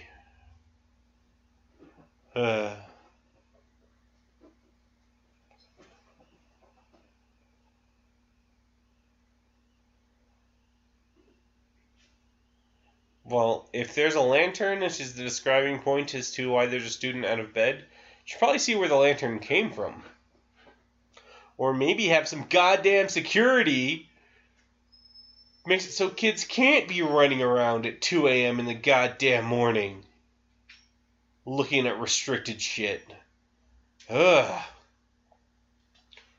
Or, you know, have someone that stays in the front of the common rooms each night to guard them. I don't know. These don't seem like bad ideas until you realize that the stories wouldn't happen if people made smart decisions. You know, if Harry, at this point in time, just goes, "Hey, Dumbledore, I think Snape was going into this room with the three-headed dog." Dumbledore would have been like, "Nope, wasn't Snape. I know it's not Snape. It's probably someone else. I'll ask Snape."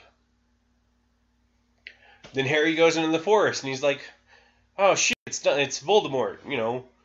Fuck. Hey, Dumbledore, we found Voldemort. He's in the forest." Like, these stories could be so much better, like, as far as making sense, but not as exciting. Ugh.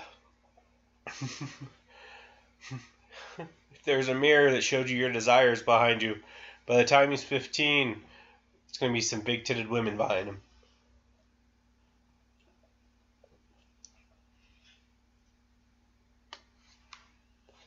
Ugh.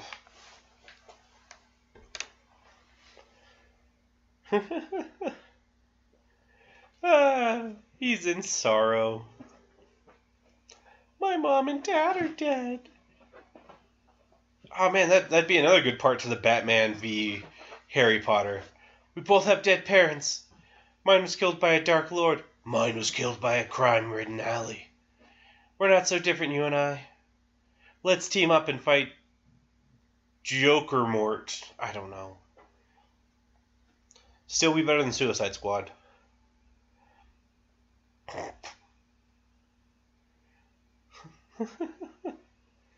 You know, as someone who doesn't sleep in pajamas, I don't know how well I would enjoy going to Hogwarts as far as their dormitories go.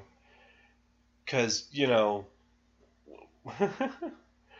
what happens if you're just lying there naked in bed and suddenly your buddy with his invisibility cloak just yanks off your sheets? You're just like, oh, sorry, don't look. Oh man, don't tell anyone. It was really, really cold tonight. Yeah, don't tell anyone about that. Especially Hermione.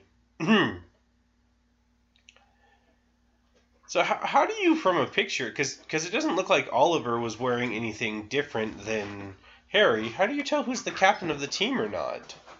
Like, huh. Now he just sits in front of the mirror with his parents presumably sitting beside him. I don't know. Who comes up with I'm going to make this mirror that shows you the things that you want, but like anyone that's actually humble, you know, you're fucked. Because you're going to see something that you can't acquire. Because it's going to be something that would be really nice, but impossible. Like your dead parents. I mean, let's be honest. Harry, Batman, Superman, maybe Tony Stark. All these people would sit in front of that mirror and see the exact same thing. Like, just them with their parents. And like, that's fucked up. But, you know, it doesn't make for a good plot point out of, like the truth. What is the purpose of us showing us this mirror? Like, also, how does he know what his parents look like? Enough to have like, that. Because it could have just shown two random people behind him. One of them with glasses, the other one with a scar on her forehead. And he'd be like, those are my parents. Like, if I was, you know, a year, some odd, I think he was a little over a year old when his parents died, I wouldn't remember what they looked like. Especially considering his cunt of an aunt and uncle don't let him have pictures of them. But, also, this later becomes the last trial for finding the Sorcerer's Stone, but why was it not already there? You know, you're like, oh, well, you know, we've got the giant three-headed dog and a bunch of other things in front of it. We don't need the mirror. And suddenly it's like, let's have the mirror. Gives no explanation as to why, except for some 11-year-old was looking for it. Wow, that is a fake bird. Like, I don't know. The reason that I'm okay with some movies coming out later than what they could have done is that most of the time practical effects and CGI get to a certain point. Why could they not have had that bird just actually be flying? Is it impossible to get an owl to fly when you want it to? Because in the beginning, they had all those ones of the Dursleys, and those looked real. But nope. Now it's got to be a fake ass bird to show the passage of time. By the way, which, like, this movie up until that point has in no way shown the they've no way shown the passage of time.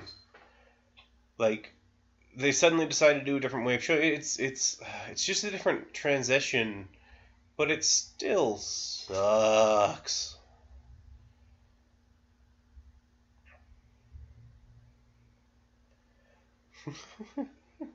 Immortal means you never die. I know what it means. Well, with how stupid you've acted so far, I really couldn't take that risk that you would. Like, we've made you about as intelligent as a stack of bricks.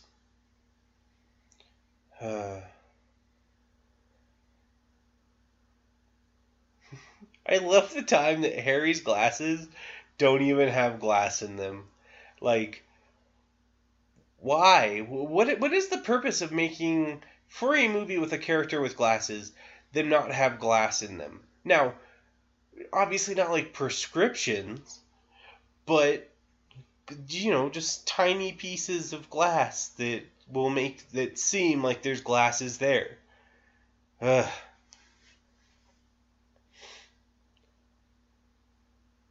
And then we meet Fang without knowing who the hell he is.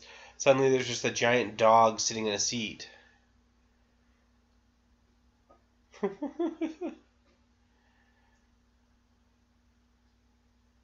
Ron, who's normally met with such suspense and disbelief on everything he meets, just sees this dog the size of him and is like, eh. Oh, now it's showing love. Ugh.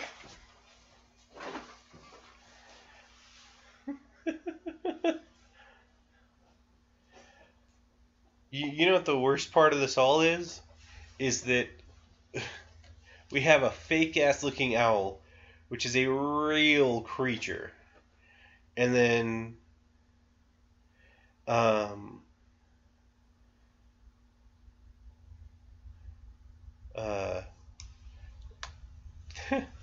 then this dragon coming up is actually going to look more realistic than the owl. Like, we have real owls, and yet the CGI for an owl looks faker than that for a dragon. Also, like, I wonder what its shell is made out of, because if it's hard enough, that might have killed someone. And that'd been real funny. Now, don't get me wrong. The dragon still doesn't look real. It just looks realer than the owl. Also took her way too long to realize that was a dragon. It pops out, she stares at it for a minute. It's not a dragon. No, it's a goddamn Doberman. God, you're supposed to be the smart one.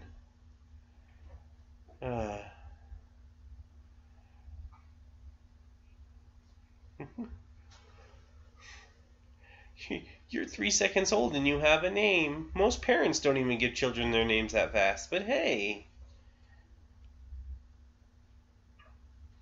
This is another one of those, the book and movie were really randomly different. But for someone who likes dragons, you'd really think he should have been shaved and not living in a wooden house. But Hagrid always wanted a dragon. Told me the first time we met him. It's a really interesting conversation starter. Hey, you're a wizard, Harry. I want a dragon.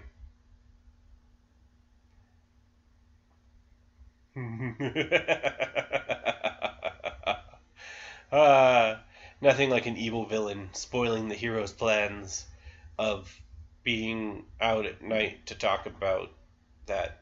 Which, another interesting thing,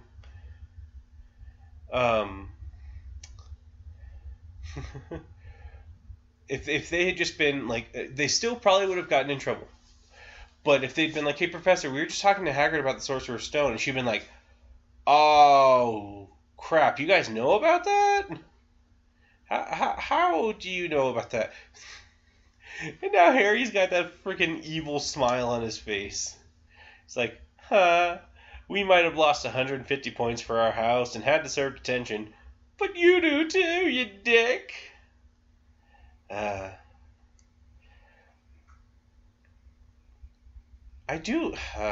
should probably look up how much they spent on, like, just scenery in the first movie.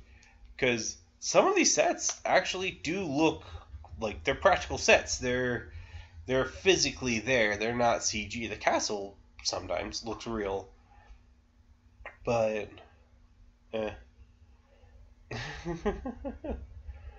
Also, when your punishment is you have to go out into a forest of dangerous and life-threatening creatures, your school's punishment system may have gone a little too far. But and then he goes on about having lost his dragon he had for a day. Like, the books, ha ha ha ha ha, he said it again, they have him get rid of the dragon, and it's not, like, he realizes he has to get rid of it. At this time, you're just making, shit worse for Hagrid as a character, making it so it's just like, hey, he actually matured in the book and understood that having a dragon in his tiny house was not the best of ideas. But now it's just like, but I could have raised him myself. Could have had him out back, clipped his wings to make him not fly. All that good stuff. But no, now they've just made him a little whiny bitch, who should not have been entrusted with the well-being of 4 children. And he also makes the horror movie trope problem of having the group split up.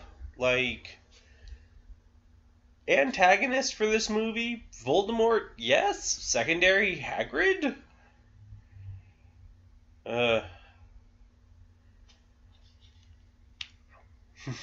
That lantern is as big as the children's head. It's kind of funny.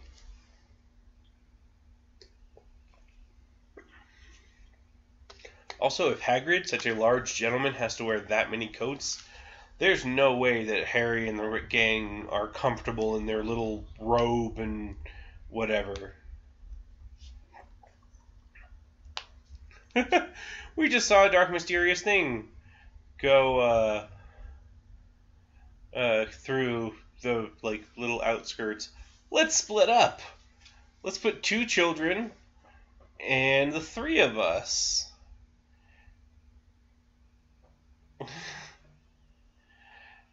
I want your dog with us. My dog is a coward. Does it surprise you? Now, what could have made this movie a lot better is if when Malfoy's bitching about it, if Harry just decked him straight in the face. Like, there's so many situations. You're putting small children next to each other. 2 small children that absolutely loathe each other next to each, like, in a forbidden forest together. I'm surprised both of them came out alive. Also, like, is there some rule that when you're in a magical forest, the trees have to have, like, super gnarled out of the ground roots? Because for the sake of the trees growing, that just seems impractical. Your roots sticking out of the ground aren't going to help you absorb the nutrients in the ground.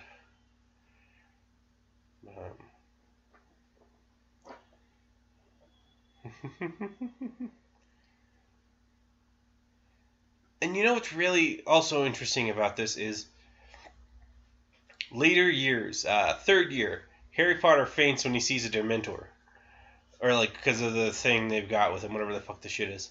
But Harry stands up to a dark-cloaked figure eating a unicorn when Malfoy just runs like a little bitch and nobody ever hears about it.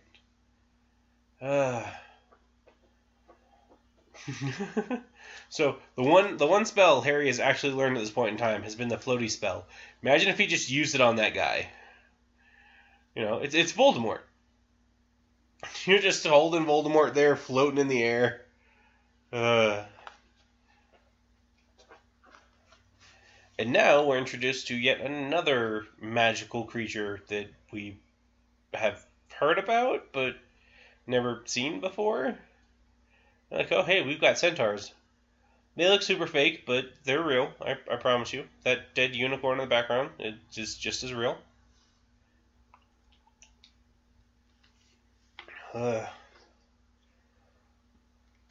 like, I feel like the reason this has to be so dark and gritty isn't just because or not dark and gritty, has to be so dark, isn't just because it's the Forbidden Forest at night, but it's to show less, to make it so you don't have to see the centaurs. But seriously, those tree roots are so impractical. Like, they are not absorbing nutrients from the ground whatsoever.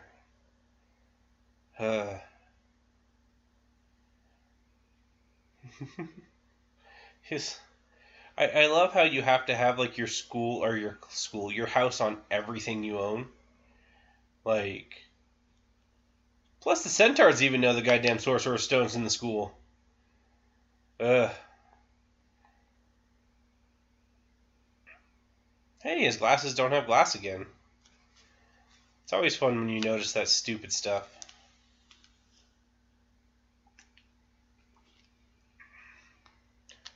Okay, Harry, we want you to look like you're slightly inspired, but also a little terrified.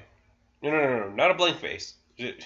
Yeah, whatever, Radcliffe. We'll go with it for right now. We expect some emotion later, though.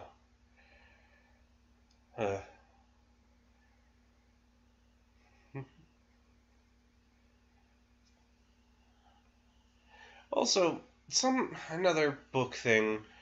Everyone else felt real uncomfortable when he kept saying Voldemort, and like nobody gives a shit.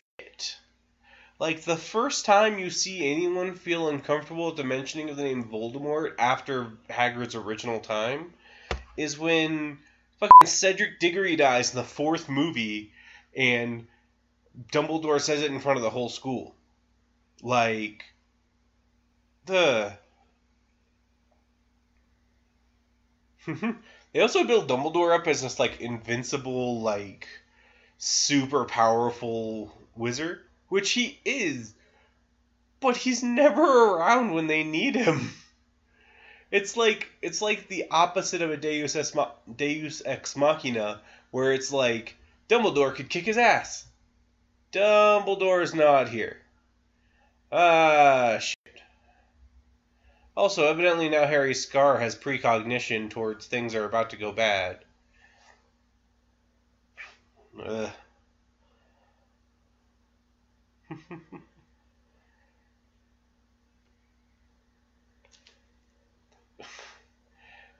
Isn't it a strange coincidence that Hagrid's looking for a dragon and someone jumps up with one?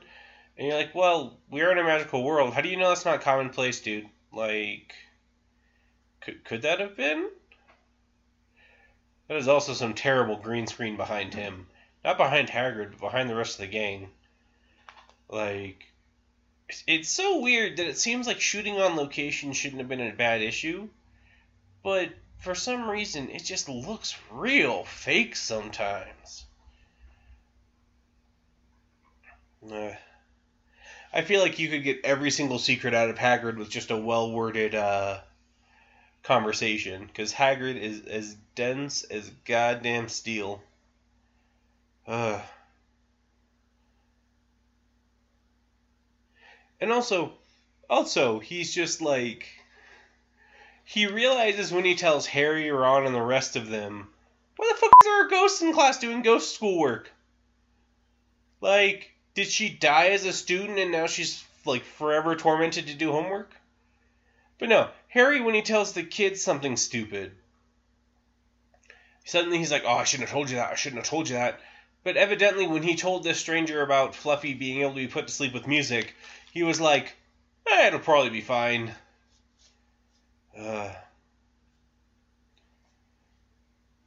But, like, for real, McGonagall, if they just told you this shit earlier, I'm sure things would have turned out better. Dumbledore would not have left unless it was absolutely necessary. Also, this is the talk shit about someone and suddenly he's right behind me, isn't he? That's the look on Ron's face right there, was the he's right behind me, isn't he? What are you guys doing inside on a day like this? Dude, the outdoors are literally 10 feet away from us. We've just slightly walked in the doors. Ugh.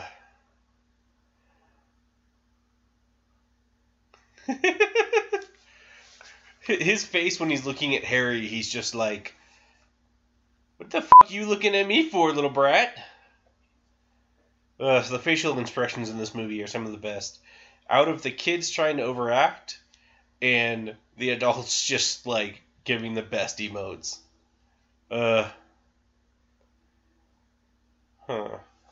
So they just did their finals, and they're pretty much just waiting for the semester to end, and yet here is Trevor, Neville's frog, and Neville, who are just for some reason staking out the Gryffindor common room.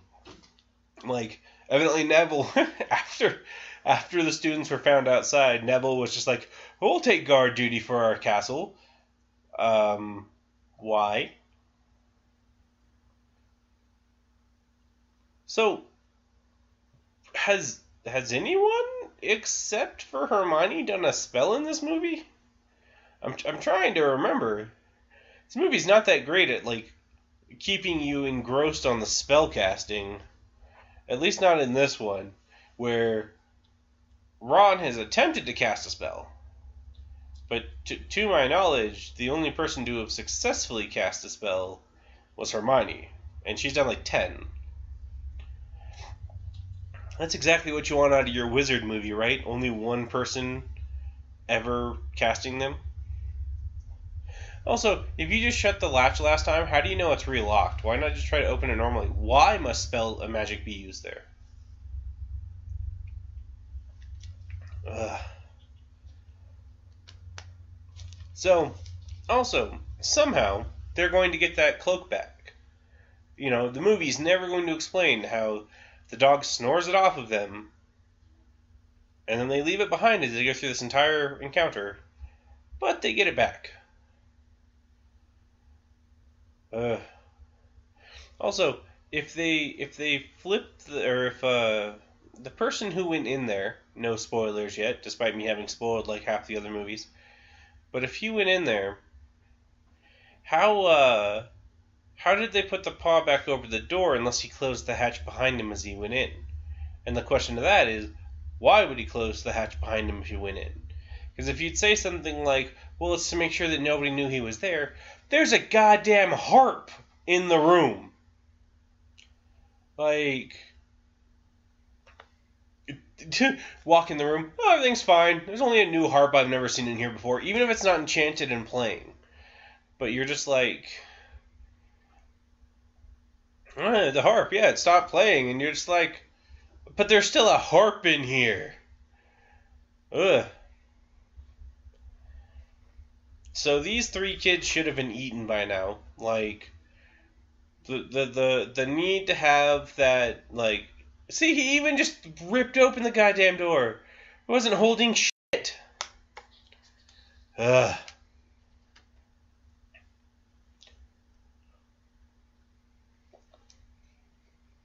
Yeah, good thing those really solid vines were there for you to land on from that 10-foot drop. That probably should have, probably not broken anything, but hurt the shit out of your ass. Ugh.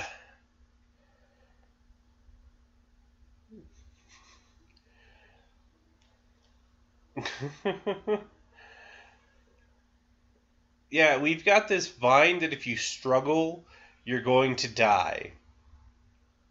So, what? We just relax and we survive. Like, how is that a trial? Is that, like... Because if you are a well-versed wizard, because Hermione's not even a super well-versed wizard, but if she's a well-versed wizard, either you can stop moving or you can use some goddamn light. Like, why does that, why is that count as a trial? Like, Fluffy, I kind of get, because Hagrid knows a lot about magical beasts, and he got Fluffy to guard the door. Cool. The herbology teacher got a plant that if you know shit about, isn't going to do anything, and yet a first year knows how to get by it. Yeah, she might be the most gifted first year, but that doesn't mean shit. That means, like, any third year that could get past the dog could get down this goddamn far. Ugh. And then, oh yeah, and I guess it's just paying attention in the class. Didn't even read it, just pay attention. And then they, so, design point out. This movie seems a little too Joel Schumacher for me at times. Where you have these overly large, like, cathedral kind of looking things like they do in the Batman movies. Just for no reason. Like, what is the purpose? There's no purpose. They just have it in there because it looks cool. Also, if you're Professor Quirrell, why do you put the broom back? I know I wasn't going to say who it was, but if you're Professor Quirrell, why? Also, with Ron's terrible spellcasting for the most part, oh, he did cast one spell earlier, actually, now that I think about that. But with that, why not Hermione try opening the door? Maybe that one would have worked. I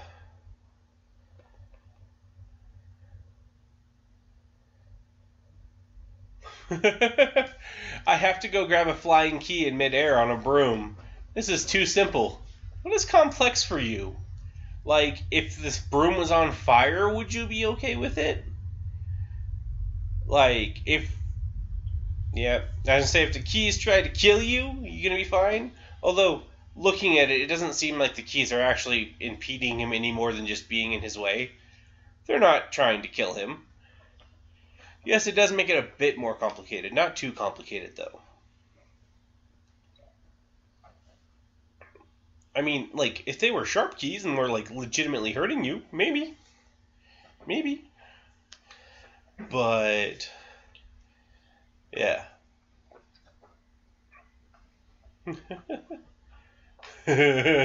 Best situation, he throws it down there, they completely whip it, and he has to go after it again. Like, that's real there. The fact that Hermione caught that out of midair is bullshit. You ever have someone throw something at you just suddenly as they walk by? This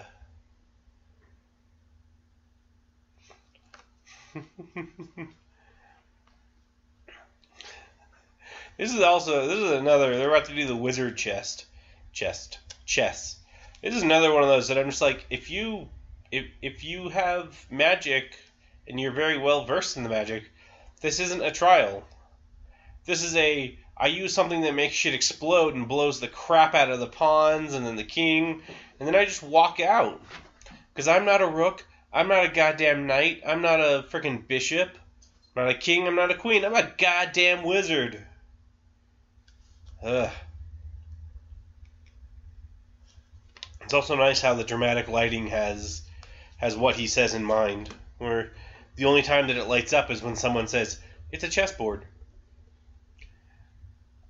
So if they hadn't figured it out and they just walked through, would it have all been fine? Again, you got magic.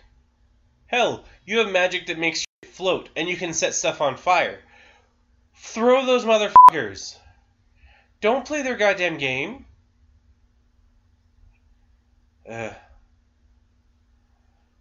Also, it's very convenient that there are two spots. There's two spots on the board. When, in theory, if Professor Quirrell had been going through there, how did he get by the board? Like, I feel like he had to have just blown some shit up. Now, we get a riveting climax of chess. Like, chess.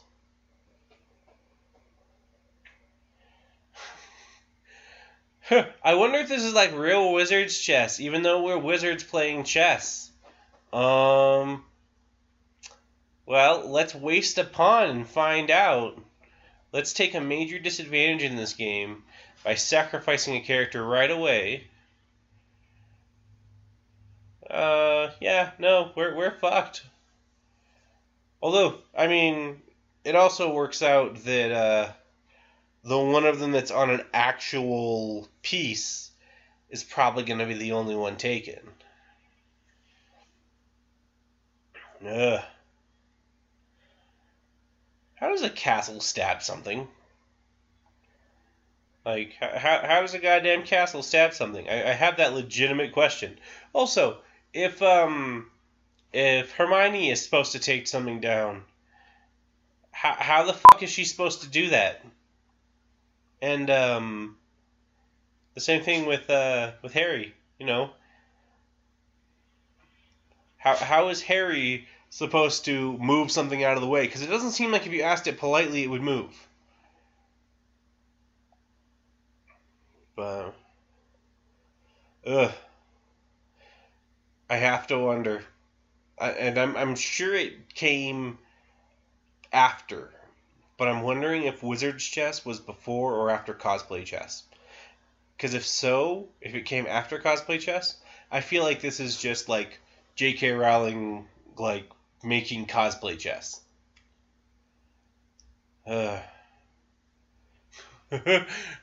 You're free to check the king, Harry. How the fuck do I do that, Ron? I have no weapon. Like, how?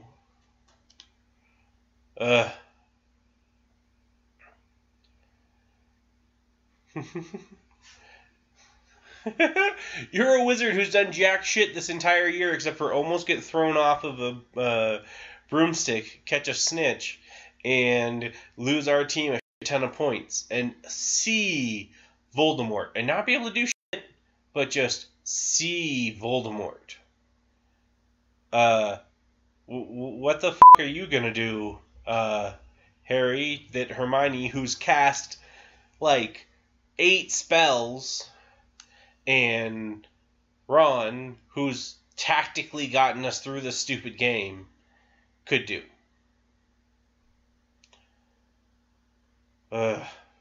This is why you don't have kids on their own. Like, when McGonagall was told about this shit going on, she should have gone straight down to the stone and made sure everything was okay. Should have grabbed Snape, gone straight down to the stone, and found out everything was okay. Also, that didn't look like it hurt him at all. Like, he just fell. It stabbed the horsey, but he just fell. And, I mean, a 4-foot fall? Probably not enough to kill you, or almost kill you. But sword falls right at Harry. Should have fallen on him. That's how you end it. Harry Potter and the splitting headache.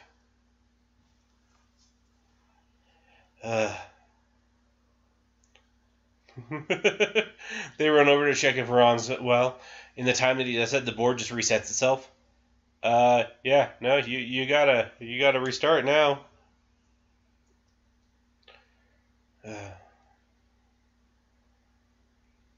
You're not a great wizard, Harry. Let's be honest. You are supposed to be a wizard. You're not a great wizard. You're an okay broom flyer. You're not a great wizard. And yes, she has books and cleverness, but she's also cast some goddamn spells.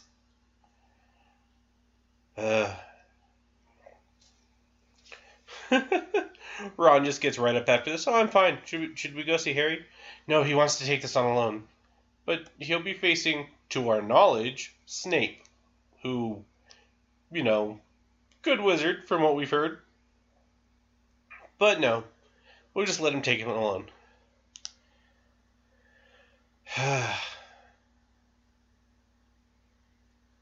Now we go down the dark catacomb that is in, like, the first 3 Harry Potter movies.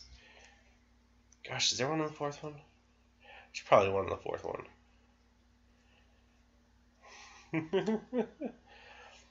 Plot twist, right? Right?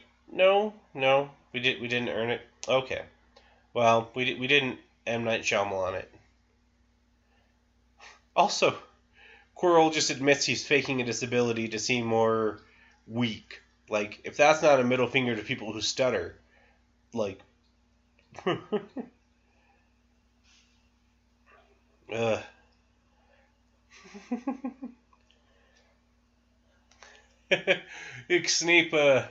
Snape's trying to stop me from stopping Harry, or from, like, jinxing your broom.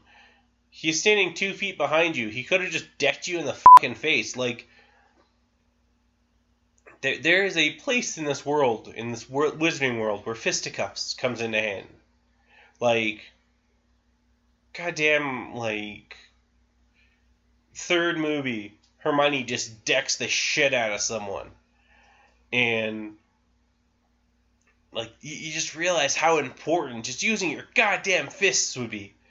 You know, especially because wizards don't seem to train in anything like that. You know, learn martial arts, go back to school. Kick the shit out of Malfoy, take his wand away and shove it up his ass. Like, that is how you win this world. It's also very fortuitous that, for Quirrell, that Harry never, like, made physical contact with him. Because it turned him to fucking dust, but, like, neither of them knew that.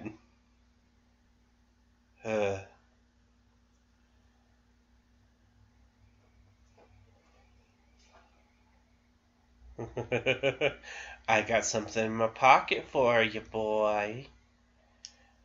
That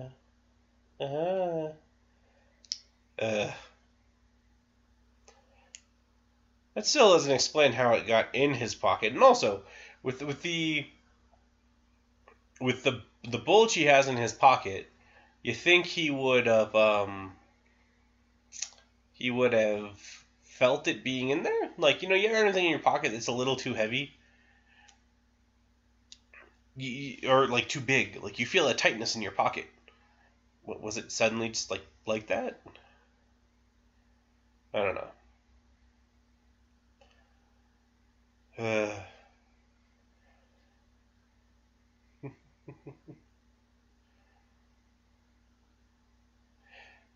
So my question is, how was he talking through the turban? Like, Harry made it seem like it was coming from everywhere, but shouldn't it have been like, because, you know, even a few sheets of cloth are going to impede your ability to speak.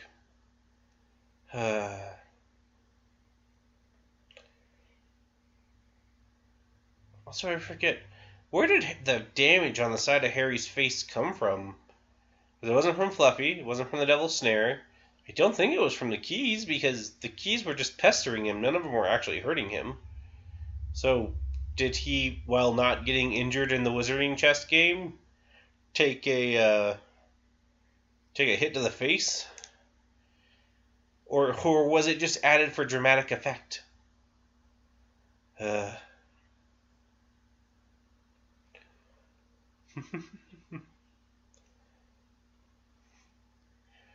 You know what would be the best thing, which, you know, never would have happened, but it would have been really funny if Voldemort had actually been the good guy the entire time.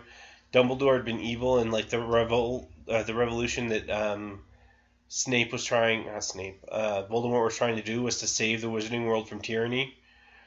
But in doing so, like, Lily and James Potter were really evil, and he had to stop them, and when he went to stop them, they were just more powerful than him, and he just barely got by, and left some of his power to Harry to try to keep the revolution going.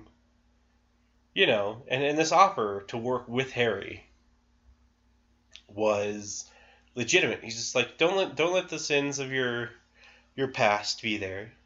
You know, let's make a better future. But no, like, it's just good versus evil. There's no gray area. You know, Voldemort's just the most evil of evil, and Harry's supposed to be the most good of good.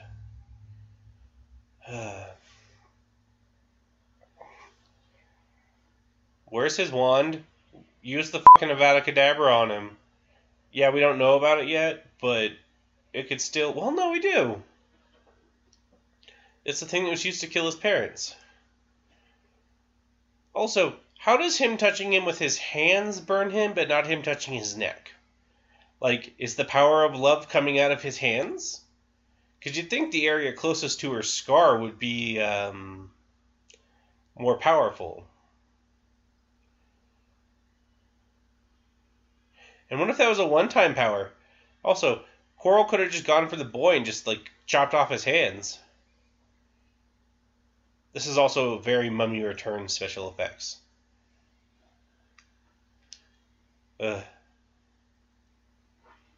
And Harry has now killed a man. Like, he's got to live with that shit for the rest of his life, but he won't care that he killed what once was an innocent man.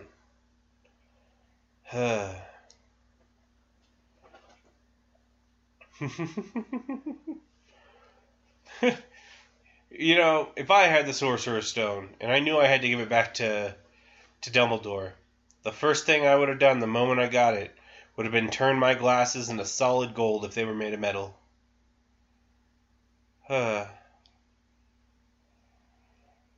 That's also very Mummy Returns.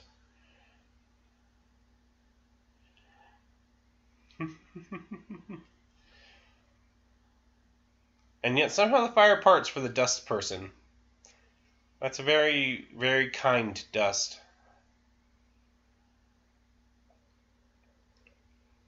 And the Sorcerer's Stone was never seen again. Harry was dead and nobody cared. Like, what has he done in this year outside of being in Quidditch that has earned him any form of accolade? He has been a subpar student, it seems. He caught a bobble and got on the Quidditch team for it with almost absolutely no effort whatsoever on his behalf. He lost his people 50 points, 150 combined with Ron and Hermione. Like, what has he done that makes him so special? He's just stuck his nose where he ought not to have stuck it. But I mean, he's not. Don't get me wrong. He's not a bad person. He's just not deserving of the accolades he's getting. Like, imagine if your first year of school went like that, where you had okay grades. You know, one of your teachers was a dick to you, and then you were not the star member of your team, but like one of the better young members of your team.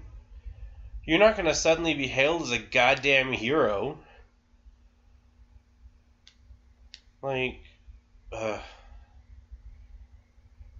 and you know, even if they, like, along with the story of Harry beat Voldemort in this one, it would be Harry also killed the Defense Against the Dark Arts teacher. He is a goddamn murderer. So then the next year when people are like, oh, he might be the heir of Slytherin, that fucking makes sense. People hailing him here doesn't make sense at all. But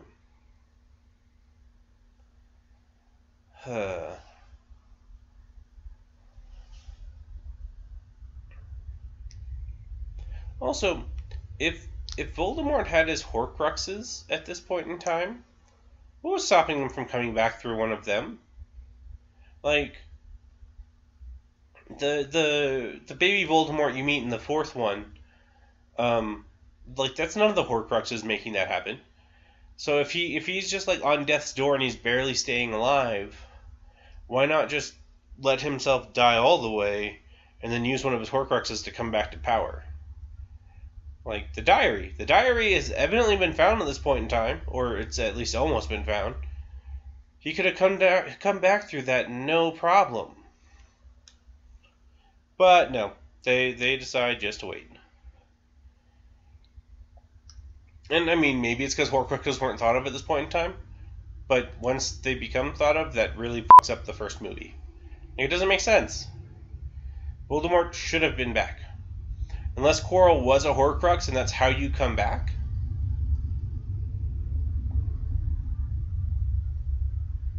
Gotta love living near trains. Maybe that's the Hogwarts Express. Shut the fuck up, everyone out there that just thought that. That kind of includes me too.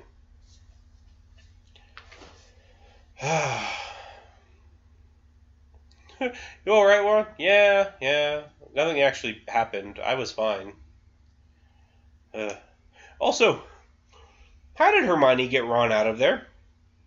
Like, he's like, get Ron back and then contact, yada, yada, yada. Even if Ron is small and skinny at this point in time, and Hermione's of relative size, it would have taken them for goddamn ever to get him back up there. And how'd they get through the Devil's Snares? How'd they get past Fluffy? Like, this shit's never explained. And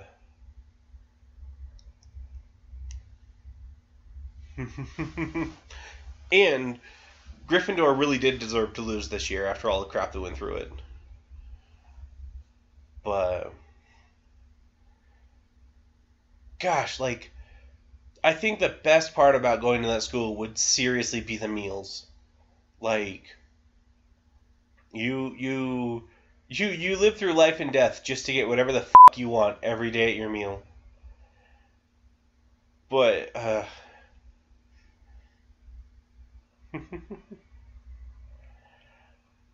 also, this being like Slytherin, I think it says in the book Slytherin's won like 7 years in a row or something like that.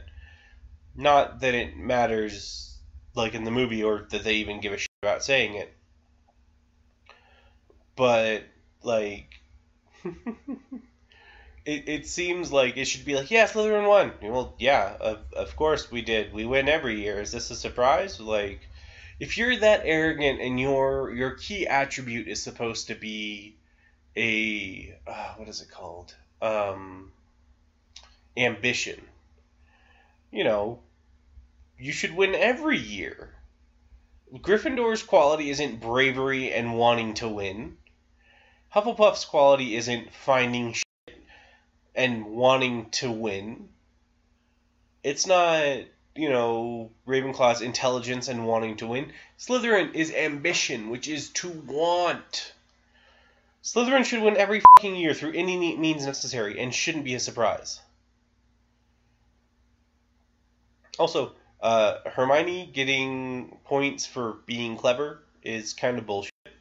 Ron getting it for a game of chess, kind of bullshit. Harry getting it for bravery is kind of bullshit. The only person in this goddamn group that deserves any of their points is goddamn Neville for standing up to his stupid ass friends who still almost got themselves killed.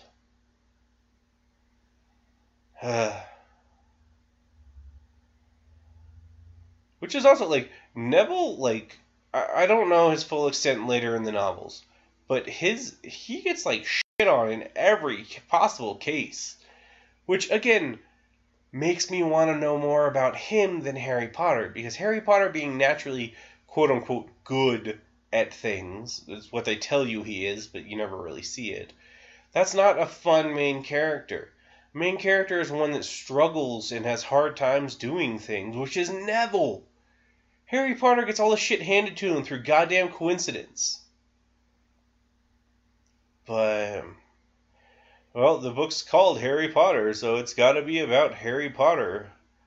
Even though he is an unlikable twat sometimes. That's a new one I didn't use today. Twat. But... So, we've pretty much reached the end of the movie, except for the fact that they're, for some stupid reason, going to send Harry back to his abusive parents. But there's Lee Jordan, who is on Gryffindor, who is the one of the very few non-white characters we've gotten to see so far. There's the girl that Ron will ask to the dance, and Harry, the Pravati sisters or whatever, Pravati. And then there's Blaise from Slytherin, and Cho Chang. Do you think Harry Potter doesn't have enough diversity in its characters based on their ethnicities? Because let me tell you, I don't give a shit. But I did have someone that I know bring that up the other day, where they're just like, they're talking about their Halloween costumes, and they're like, well, typically I just go as random Slytherin or as Blaise. And I'm like, do you go with Blaise because you're already black? Like, well, he's the only black Slytherin that you really get to see anything about. And I'm just like, that's a fair point, I guess. But I don't know. It's something I never really thought about, but it's because it's set in goddamn England. Like, I don't live in England. I don't know what the goddamn diversity levels are like there. You know, I live in the United States, where, yes, the white people are the majority, but there's a lot of places that have a vast number of the minority existing. So, if this was in America, which, don't get me wrong, I really feel like that should be a series after the Fantastic Beasts series comes out, should be a United States Harry Potter sort of thing.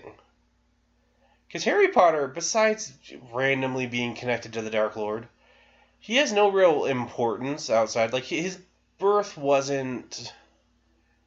He wasn't born the Chosen One, per se. I know there's a stupid prophecy. But he wasn't born, you know, immaculately. He's not like goddamn Anakin Skywalker, who, I don't have a father, you know, I was just conceived magically. You know, he's just a normal person, for the most part. Like, wizard. But I feel like Harry Potter could have an American version that could be just as good. Well, we have made it to the credits, directed by Chris Columbus. It's funny, because unless you're a big Potter fan, I would be hard-pressed to think that most people know the directors of the Harry Potter movies.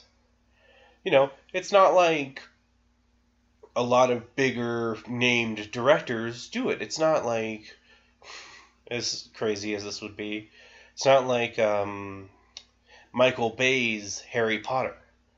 It's, you know, just they find these directors who are passable, good. I'm sure that Chris Columbus has done other ones. But, you know, they're just, at the end of the day, they're just that. They're just directors. They're not Joss Whedon or Michael Bay or Steven Spielberg, you know. So, enough of my ranting on this right now. What are my thoughts on this movie as a whole? I'll give this movie a 3.5 out of 5. Predominantly for the nostalgia of it. Now, you know, don't get me wrong. I don't think that's a reason to give a great score. Honestly, without nostalgia, if I'd only ever watched this movie once, never read the books, it'd probably get a solid 2.5. But the 3.5 is because the nostalgia of the movie theater, not of this movie itself. This movie came out at a time when I was still pretty young, and I got to go see these movies for the first time in theaters. You know, and that is it for my self-inflictions here.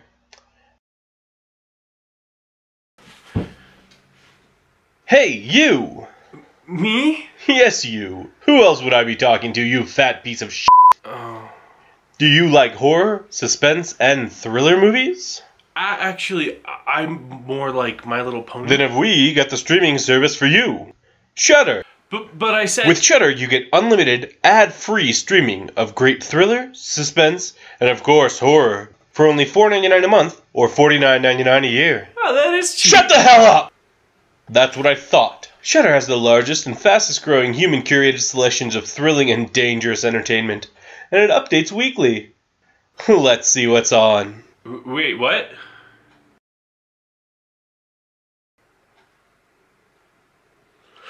Oh my god, that guy just got his head chopped off.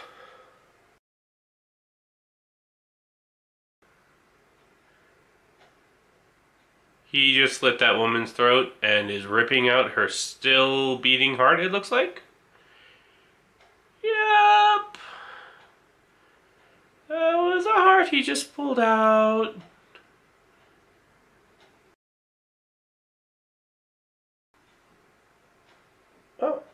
Oh, a shower scene. Yeah. Oh, she just got stabbed. Shudder has a unique collection of exclusive and original films and series, horror classics, and blockbuster hits. How are you doing? My little pony, my little pony. Well, remember, you can stream it on all your favorite devices. like your iPad, right when you wake up.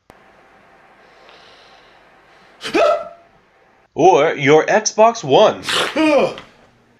Or your iPhone. Oh, come on! Okay, just give me your phone. It's an Android, right? Also, Android devices. Jesus Christ! Go to shutter.com/podcast. That's SHUDDER.com/podcast. And use the promo code CPLUS to get your 30-day trial free. And start watching now. And the rest of y'all, go over to Twitter. Find us at Pop Flix-tion. Try to post things there every once in a while. Recently had a few fun discussions with a few people. We, hopefully Pops next time, and I, hope to see you soon. Have a good night.